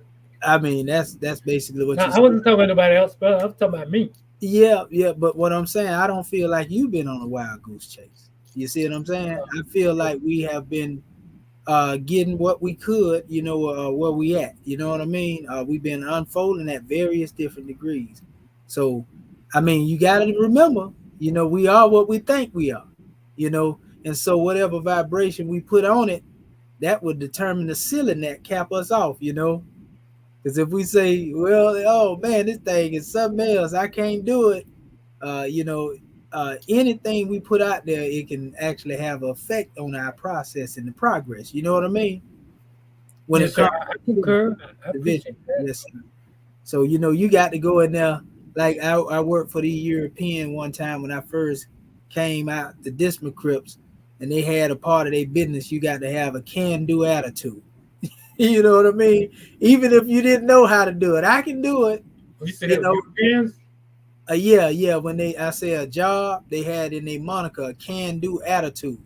Yeah, I understand. Basically, like, in other words, the eagerness to want to unfold into it. You know what I mean? And that basically gives you the extra boost, so to speak. Just giving a gratitude. I appreciate that. More humor. Yes, sir. I appreciate that. You know what I mean? Because I know everything you say is not to say put anyone down, it's to uplift them. And I appreciate never, that. No, sir. It's definitely I don't take it negatively. Yes, sir. And I didn't think you took it negative, Grand Man. I was just speaking. Sure. Yeah, I didn't say you. I'm just saying that. I'm good, brother. I'm good. All is well. I'm just saying. The way we go at a thing is basically the way that we will ultimately unfold, so to speak. We just gotta, what we call it, having faith but moving in action. Being active and not passive in the thought. I'm just speaking in general in anything we do in life, whether it be your job, whatever it is. Like the painters used to tell me, because painters like to talk a lot of, jive to each other, so to speak. It's humorous, but they'll be like, come on up out that corner, brother.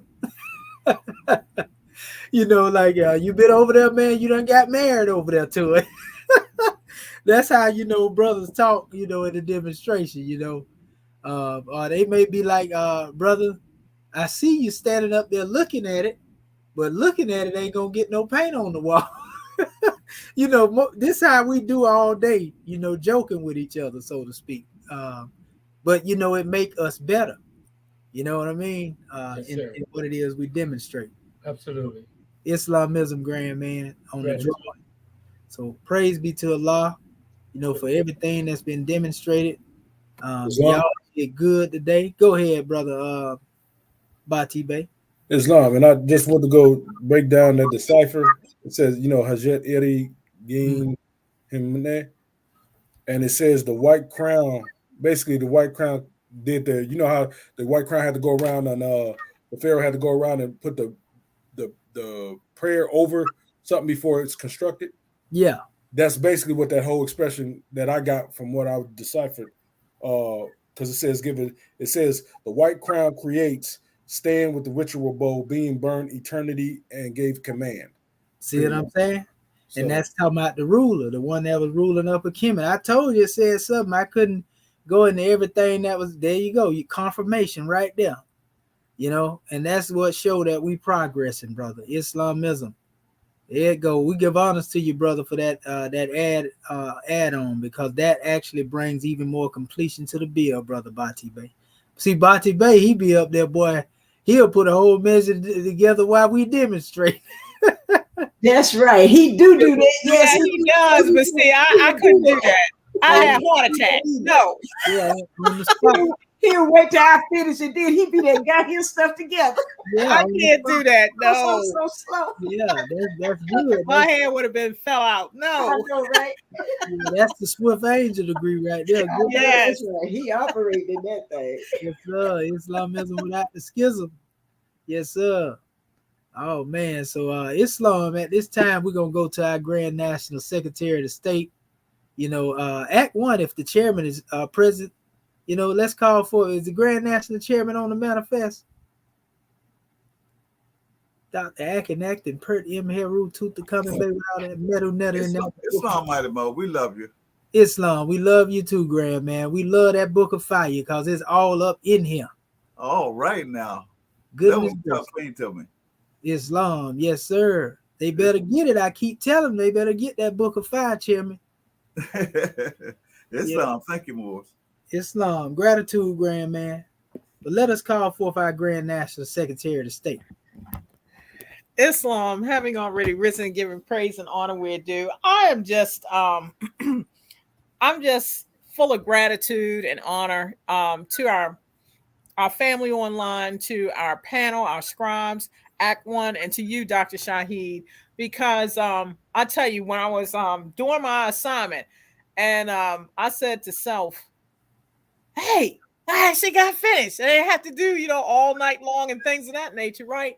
But then when I went back over it, I saw some stuff that I needed to add and things of that nature. So I'm saying that to say this. The one, even though it was a little bit tedious for me, the one, I tell you from this point on, I recognize that MR. Okay, so gratitude for that blessing, and when we go back and forth and aid and assist one another, that really helps. Because as you stated, we're building, with each other. So all of us are definitely key. And it's just a blessing and an honor to be in this class, and gratitude to our panel and our family online for participating. It's just a blessing and an honor.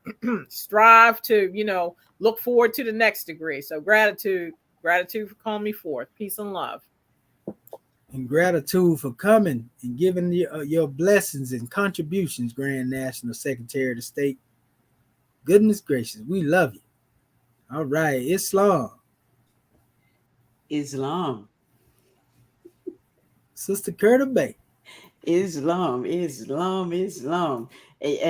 the goddess say, I thoroughly enjoyed my class, and I'm so glad to be a part of this class. And like you said, and when you broke that crown down, and I've seen that, especially when I was in the conscious movement, I've seen Assad and the different deities with them crowns on, but I never had, we never got into, and I didn't even think about to even ask the question about that crown that they wear, and and to just go into it and learning about Hajjet and all of that, and how that's in a part of our prayer. Oh man, I did this class, and I want to say to our family out there in the audience, this class is a powerful, wonderful class. And yet, if you have been watching me and you see where I come from, because I used to couldn't even I had to take a snapshot with my camera, with my phone, and try to put something up there, because I didn't even know how to use my computer. I didn't know how to do none of this stuff. And it's just an honor for me to see how far I have come. And I used to be afraid to say something. I was so nervous, and sweat would be popping off of me. And if Dr. Shahid would say, go back to that, I'd be so nervous. I wouldn't even know how to go back to something. I was so nervous. But as with anything, the more you do it, family, the better you'll get at it. And yeah, sometimes it get discouraging, and sometimes I might not have but one or two things, and I'll be beating myself up. I didn't get to do this, and I don't know this, and but that's okay. That's what we're here for. We're here learning We are learning this. Nobody has ever done this before. And the Dr. Shahid is taking it where the great God Allah called him to do this. Because if y'all can see, this is a calling upon that God man's life to do what he's doing. That's his calling. That's why when you hear me say I'm having fun, I am having fun, because he don't beat you up, he don't put you down. And he when he correct me, he show me and add to what I didn't put out there. That's what makes this class fun. And you always hear me say, I'm having fun. And now I can truly say now, yes, I am having fun now. Because when I look up these words, do the Unicode, the database, and looking up the Aku, all the tools that this God man has given us, I got all those tools. And what really helped me is to realize, even though I got all those tools could be wrong too. That's what was throwing me off. I thought these tools, they because the European, keep in mind, the European is the one that put this stuff together. And I thought, what, they right. But once I learned that, oh man, I'm having fun. I'm having fun, y'all. This is a powerful class. I really learned a lot today. And gratitude, God, man, for letting me share. I just enjoy my little class. And we give you honors, Dr. Shahid, and your patience with us. Islam, gratitude, peace, and love.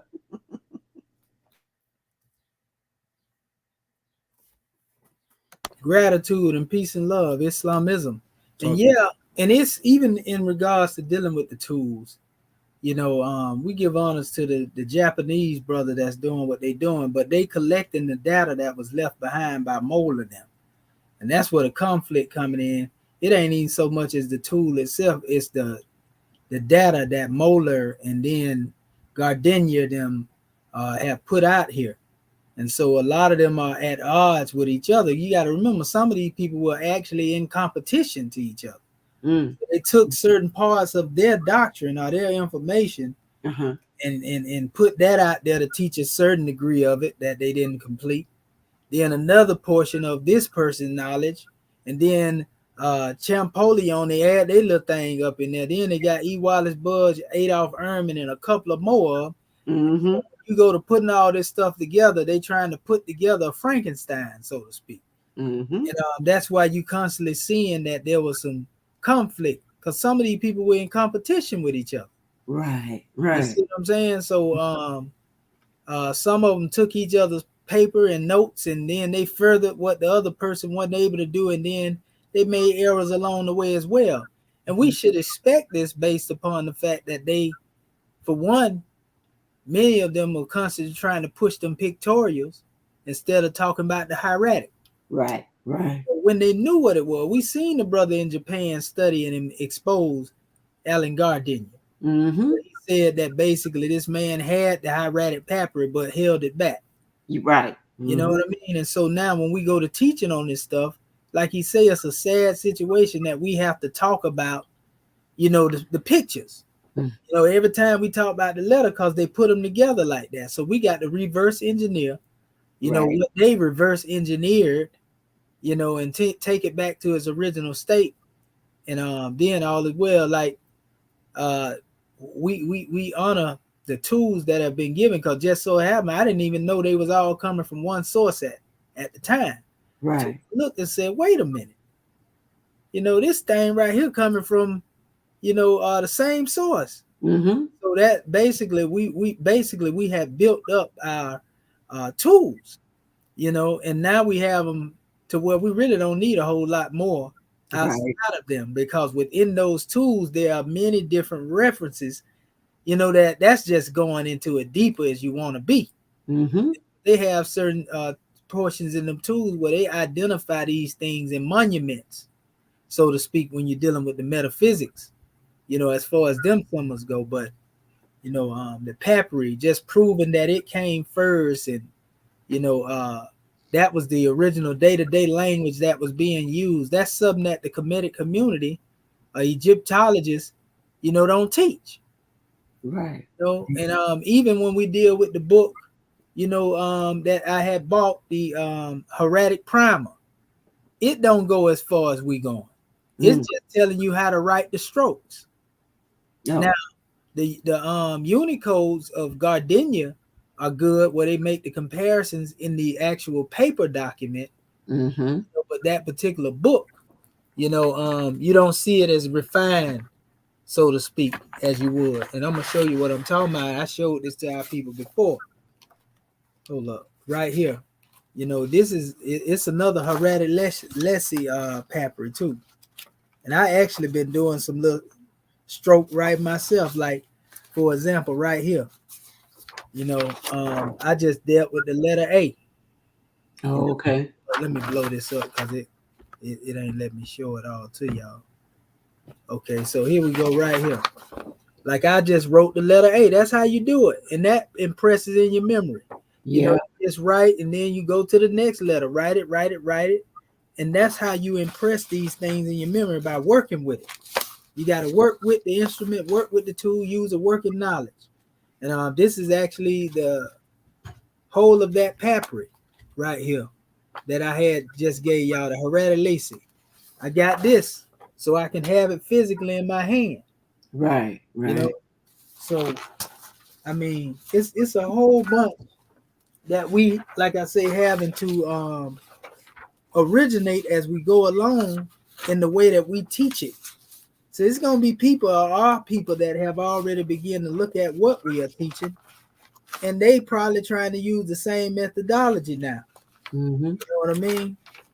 But we jumped out here on the front line, and we're going to become more refined with this information as we keep doing it. Like I said, we are immersing ourselves in this information. So I also have the it's up here somewhere. I actually have the actual documentation. Oh, there it go, right there. That's what I was looking for. Let me pull this up here. Okay, here it go, right here. This is actually I copied the Sheldon Lee Gosselin information because it's not refined like this is. Oh, okay. In the book ain't as refined as these letters. These letters are more sharper. The others look like they pixelated and squared up, so you can't see them. So that's why I downloaded this whole thing here, so I can work with it in my hand. Right. I use this in my practice of the strokes, but see, they got the Unicode everywhere where you can trace them back too. These are my little study guides when it comes to this language. So yeah, it's a powerful demonstration, family. Islam. Yeah, we definitely on point though. Islamism without the schism. So go ahead, Sister Curta Bay. If you have anything else you want to draw, and then I'm good. I'm good. I'm okay. good. Okay. And what about our brothers Marvin Edwards Bay and brother Bati Bay? Any closing statements you would like to say before we go out or close the meeting? Islam, I'm just glad we got a kind of like our own university. We studying and putting this stuff out here because this is for the the young and not yet born. So this is a grand demonstration right here. Islam, peace and love. Glad to be a part of it. Islam. Yes, sir. And we give honors to your family. Yeah, the young and not yet born, they're gonna have a lot to feed upon, and they're gonna take this demonstration even further. Especially when we get to putting these books out here. Goodness gracious, Islamism without the schism. All right, Brother Marvin Edwards Bay. Any closing remarks, good brother? Islam, yes, sir. Well, I just want to say gratitude for all of your hard work and all of your inspiration. You know what I mean? And give honor to the scribes as well, for all of their input and all of their striving and accomplishments. You know what I mean? Because it's aiding and assisting along the way. And I just remain a student, and I'm just saying grateful. Gratitude. Islam. And gratitude to you as well, grand man. We give honors to all the scribes, man. Y'all did a grand job. We're going to keep elevating and evolving, but we want to really get deeper into that Poe document, because that's like almost the capstone on the pyramid, of our consciousness when it comes to this language. It's one of the most refined in this modern time, which is really based off the original shipwrecked sailor papyri. But it's just a measure to give us better insight into the overall picture of the language, so that when we go into other papyri now, we can really get down to the nitty gritty, so to speak. So that being said, we just want to say Islamism, Akwajes and life, health, and prosperity be upon you all. And we gonna bring this thing to our people. So Islam, Moors, we love you. And that being said, Sister Curta Bay, you can take us on up in third heaven. Ain't we already there though? Islam, we already there. Now it's a measure in the Grand Quran when it say Allah created the seven heavens, right? But it said that when he created the seven heavens, though he was there, he rose. You see, so that's what we're doing. We rising a little bit more in elevation. Istawa, that's the Arabic word that's used. He had the kursi, the arsh, and istawa. These are different levels. The footstool, the seat, and him basically transcending the throne. Wow. Good gracious. That really represents our knowledge too. To translate that into plain language, that's called omnipotence, omnipotence, and omniscience. Okay. Islam. Powerful note to end. Islam. Gratitude. Islam family. Well, it's that time. January 15, 1929, a warning from the prophet to be read at every meeting. I hereby inform all citizens that they must end all radical, agitating speeches at work, in their homes, or on the streets. We are for peace and not destruction. Stop flashing your cards at Europeans. It causes confusion. Remember, your card is for your salvation. Failure to obey these orders will be a severe consequence. We are for love, truth, peace, freedom, and justice. And when these principles are violated, justice must then take its course. And a citizen, or a group of citizens who hold malicious feelings toward the government or the prophet, or violate the divine covenant of the Moorish movement, will receive their reward from Allah for their unjust deeds. All true Moors will and must obey the law as laid down to them by their prophet. If they lose confidence in their prophet, they should turn in their card and button, cease wearing their turban and fez, and return to the state where I, the prophet, found you. This is a holy and divine movement founded by the prophet Noble Jew Ali. And if the prophet is not right, the government is not right. The prophet, therefore, is sending out the divine plea to all Moorish Americans that they do their part in protecting their prophet and the government. This is an everlasting movement founded by the prophet through the will of Allah to redeem his people from their sinful ways by the order of Prophet Noble Jew Ali. A holy covenant of the Asiatic nations. Ye are the children of one father, provided for by his care, and the breast of one mother have given you suck. Let the bonds of affection, therefore, unite thee with thy brothers, that peace and happiness may dwell in thy father's house. And when ye separate in the world, remember the relation that bindeth you to love and unity, and prefer not a stranger before thy own blood. If thy brother is in adversity, assist him. If thy sister is in trouble, forsake her not. So shall the fortunes of thy father contribute to the support of his whole race, and his care be continued to you all in your love to each other. Islam, Islam, Islam. This meeting is officially adjourned according to Act 2. Love, truth, peace, freedom, and justice. Go in peace, Moors. Islam. We love you, family. Grand class. Islam. We love you as well. Love y'all too. Gratitude. Gratitude. Love you, Grand family. class. Power class. Power Islam, Moors, man, the love is mutual. Goodness gracious. Islam. Praise the Lord. Gratitude. See you tonight in Sunday school class, from which the guys, the scribes, and the guys of the nation derive. Islam. Islam. Peace Peace and and love. Love. Hello. All right. gratitude.